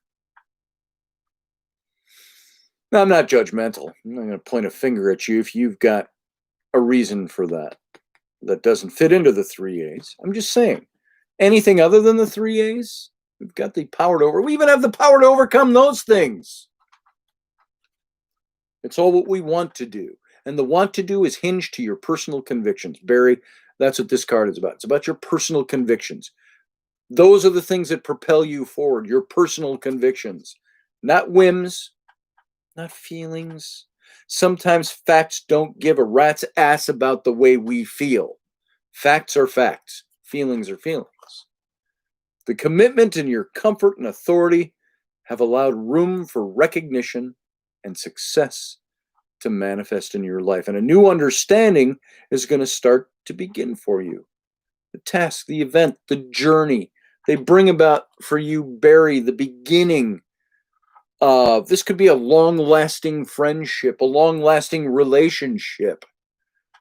The mending of something old that was broken that's going to be new again. Don't miss the opportunity is what this is saying, because that leads to this kind of life. You got the family, you got the dog, it's representative. These things are representative. They're symbolic of a fulfilled life. Potential for success, financial success, relational success is going to present itself through some aspect of ownership. You're going to find domestic happiness. You're going to gain prestige in public work, despite the difficulty of balancing both at once. It's possible. And this is telling you, you've got that ability to have everything balance out for you. This card is representative of happiness, abundance, harmony. That's what this card is about. And it suggests personal or family dreams coming true, an overall sense of satisfaction and security. It's positive achievements, emotional stability are all marked by this card, Barry. And it's a very positive card. If you're looking for a yes/no answer on anything right now, this is the yes, is what this means, because it's all possible to do. All right. I hope that worked for you. I hope that meant something for you. So your son just got married, love and family. Bingo. Okay, there you go. All right, there you go. And anybody else wanted a reading while we're doing this? And Morgan says, oh my Lord, so true, such great reading. Thank you, Morgan. Hope that worked for you. And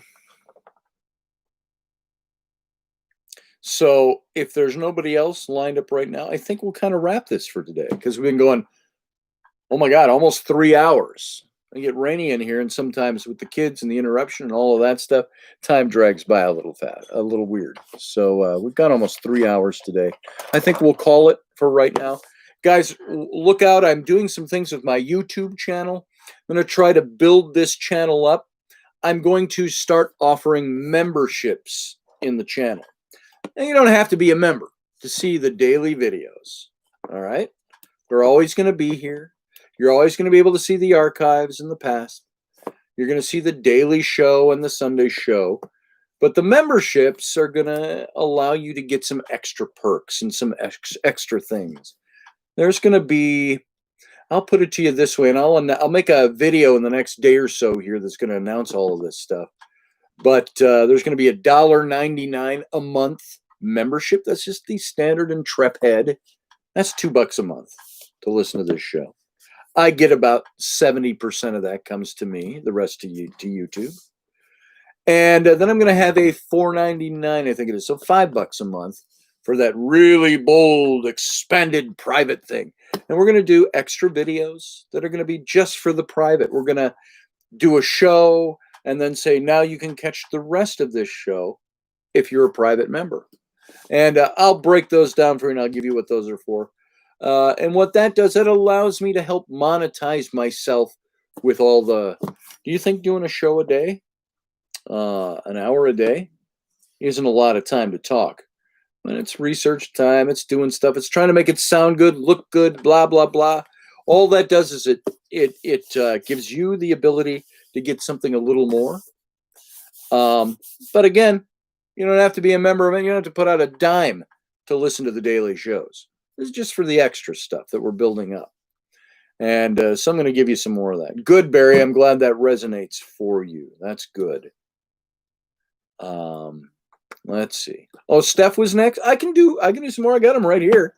Still got the cards out. If we got Steph and Truth, let's do those two. Steph and Truth, I can do you right now. And we'll take it from there. These will be the last two for today. So single card readings for today. All right. Here we go. Steph, you're first. Single card. Let me draw a card for you. Right here. You have, Steph, the Fool card. Now, don't let that go to your head. All the Fool card really means is watch your step. Look where you're going. Watch what you're doing. The Fool has all this stuff attached to it. It's a very powerful card in the deck. As a matter of fact, it's the first card in the numbered cards of the major arcana, which is separate from the 4 suits. And it's a very powerful card. It represents new beginning. It represents, consequently, an end to something in your old life. So the Fool represents that your life is subject to change right now. It portends important decisions ahead for you, which might not be easy for you to make. And they involve an element of risk for you. If you look at the older decks, it shows, and they kind of hint at this in this card. You can see he's mountainous background. You can see the valley out there. In the older decks, it showed him looking at the clouds and carrying his kit bag over his shoulder, maybe even whistling a happy tune while the dog is barking at his feet because his next foot's going to take him off the edge of a cliff because he's not watching. So it's approach the changes with optimism, but use the care and the precaution to gain the most positive outcome out of it. The risks that you've taken, your original thinking, may have brought you to certain successes in your life. Success doesn't always mean financial, by the way. Successes in your life. Emotional success, any kind of success. By doing things in a new way now, you're going to allow for great potential. You're going to spread that out a little bit. And at this moment, you're going to enter a new phase. Right now, this is now. You're entering. Something's going on with you right now. You should already recognize this, that there's already something that's changing. There's a new phase of life. And the experience, it could be good, it could be bad. But its influence is going to come out all the clearer in the future. And assessing all the risks is crucial to making the right choice. By standing still and doing nothing, that's indecisiveness. That gets you nowhere. It's like Captain Kirk said, risk is our business. And so in order to succeed, you're going to have to find new ways to bring about the achievement of your goals, to get where you want to be. When the opportunity comes, you have to be willing to let go, willing to shed old habits, Steph. Let the shit go. And sometimes it's not bad things. Sometimes it's things we just have to get rid of because they're not working for us. I mean, I got to let go of stuff. Yeah, sometimes we do. We just got to let go of stuff because you can't move ahead without sometimes having to let go of something to better yourself. And it might be the time to create it in yourself. Use new methodology. This card represents new beginnings, carefree adventure. It could represent foolishness, but that's more the foolishness of not paying attention to what you're doing. That's where foolhardiness comes in. The foolishness of the card, the fool is the one who has great things to do, great things to achieve, and it's on his doorplate, his new beginnings, but he's not watching that he's going to fall off a cliff if he doesn't pay attention to where he's going. So you have to use common sense. It's pure actions that free you from the constraints of present life. And there's important decisions that are coming. And this is a card that really says the answer is yes, yes, yes. But pay attention. Watch where your feet are going. Watch what you're doing. Watch how you're proceeding. So, boom. There you go, Steph. That's you. Hope that was helpful. Now, truth. Let's do you. Truth. Trooth. Truth. And do one more for you. And then we'll be done with reading. Change is tough, but utterly necessary. Habits and behaviors, says Corey. Hey, good morning, Corey. Which hobbit would that be? You're welcome, Steph. Slap in the face. Yeah, oh, you're welcome. I need those too. Sometimes we all need those. All right, here we go. This is for you, Truth. Cutting the deck. Pulling your card. 7 of coins. See what that is? Look very closely at that card and what's depicted there. You've got a person who is planting.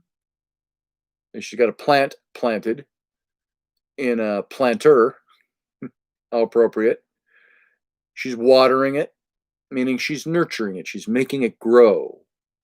And behind her are more flowers, full grown, and way up behind her are all the plants she planted last season that are now sprouting coins. And so this is, I always use the illustration. I gave this once before, I think, of a friend of mine who was in business. She used to cut my hair. When I worked downtown St. Paul at the big newspaper there, I discovered her around the corner, and she would cut my hair. And she was a hairstylist, and she worked for a company, and she wanted to break out on her own. And this card came up for her, and it makes me think of her. It's all the stuff you put into something that's going to manifest in you being able to do what you need to do. And that's where the 7 of coins come in. And I always saw her, I still do, 25 years later, almost 30 years, no, 25 years ago, that this is who this person was. Avoid failure, but you might fall short of the runway in an endeavor. Equally possible you could achieve your goals, but not in the time frame you'd hoped for. How long does it take to plant a seed in a pot and nurture it throughout the winter, grow it, and you see the sprout come, and finally in the spring you can plant it in the ground, and then it'll start manifesting those coins for you. It's like farming. It's like husbandry. It's planting a plant. It takes time. You might not see this happen for you right away, truth. You're going to see setbacks. You're going to have to weed the plant. You're going to have to make sure it's taken care of. If it's not watered and you leave it, it's going to die. Don't be hesitant. Don't be timid. Progress might be slow, but it's something that's very possible that's going to happen for you if you grow it the right way. It gives you the crop of coins, as you see in the background. And so the delays in your dreams or your goals or the things you're putting your hand to, those can be affecting you. Those can set you back. Those can be distracting. They can be discouraging. But it's your perseverance at doing this every day, nurturing that thing and making it grow, that's going to lead you to success in whatever this thing is. And the long period of hard work that you're currently in is going to bring you a lot of growth and a lot of achievement and a lot of satisfaction in achieving and reaching this goal. The path is long on this. Future read of this. The path is long. It's going to take some time. And don't think, I'm not talking like 10 years. I'm talking about, well, how long does it take to plant and see it grow? A few months. This is a card that says you're going to put in some time now to make this thing grow. Perhaps you've already put in some time. And if you continue that, if you can keep it going without losing determination or vigor, it's going to have a crop worth harvesting. I'm using the metaphor. And so this is a card that speaks to perseverance, to perseverance in your occupation or in your own business. It's associated with success, but kind of slow building success. It's steady growth. And it suggests that you're going to have to wait a bit of time for your reward to come. And it might even say you might not be working to your full potential. So get your ass in gear is what this card can also represent. There's not a clear answer of a yes or no with this card. This is an answer that's talking about what you put into something is what you're going to get out of something. So don't sit on your hands. Don't be discouraged that it takes long. Put your hand to it and make it happen the way it's supposed to happen. And you might be in that watering stage right now. You want it to get to this stage where it's producing for your material well-being in life, your mental well-being, your spiritual and emotional well-being. So there you go. Do the work and it's going to work out. I don't know what your situation is, truth, but this is telling me you got something going on it could be business, because these are coins, which has to do with material well-being, the material nuts and bolts of your life. It has to do with sustaining your life the way you're used to, the way you want it to be, to sustain your goals. That's what that card is about. And so whatever's going on, this is going to affect your bottom line. Not going to happen overnight. It's going to be you taking the time to make that work, and you doing the watering, the nurture along the way. Make it happen. So there you go. Bang on. My mama's dying, but no, I need to help to bring joy back. There you go. There you are, brother, sister. Truth, I don't even know if you're a man or a woman. Tell the truth. I keep seeing a woman. Doesn't mean I'm right. Just thought that you were female. But not because of anything overt. If you're a guy, I don't mean to insult you with that. Woman, there you go. My feeling was okay then. All right. So there you go, folks. That's today's readings. I did that from the Touchstone, which is the deck I usually use. I can't find my deck. I got something on this. I don't know what I just got on that. Chocolate or something on my desk. From a child, no doubt.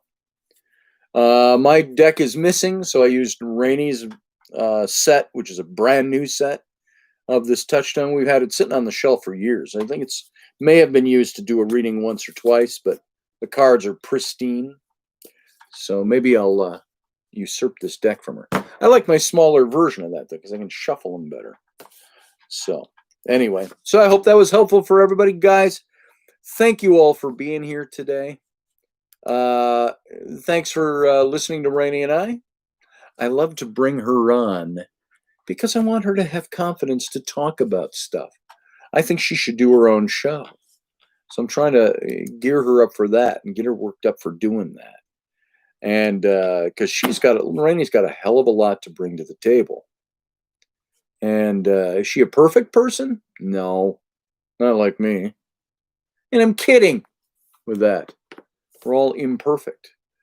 But my job as a loving husband is to help create an atmosphere that fulfills my wife. I can't make her happiness work for her. I can't make her happy. That's one of the biggest mistakes a lot of married people make. They think it's their job to make the other person happy. It's not. My job is to love my wife.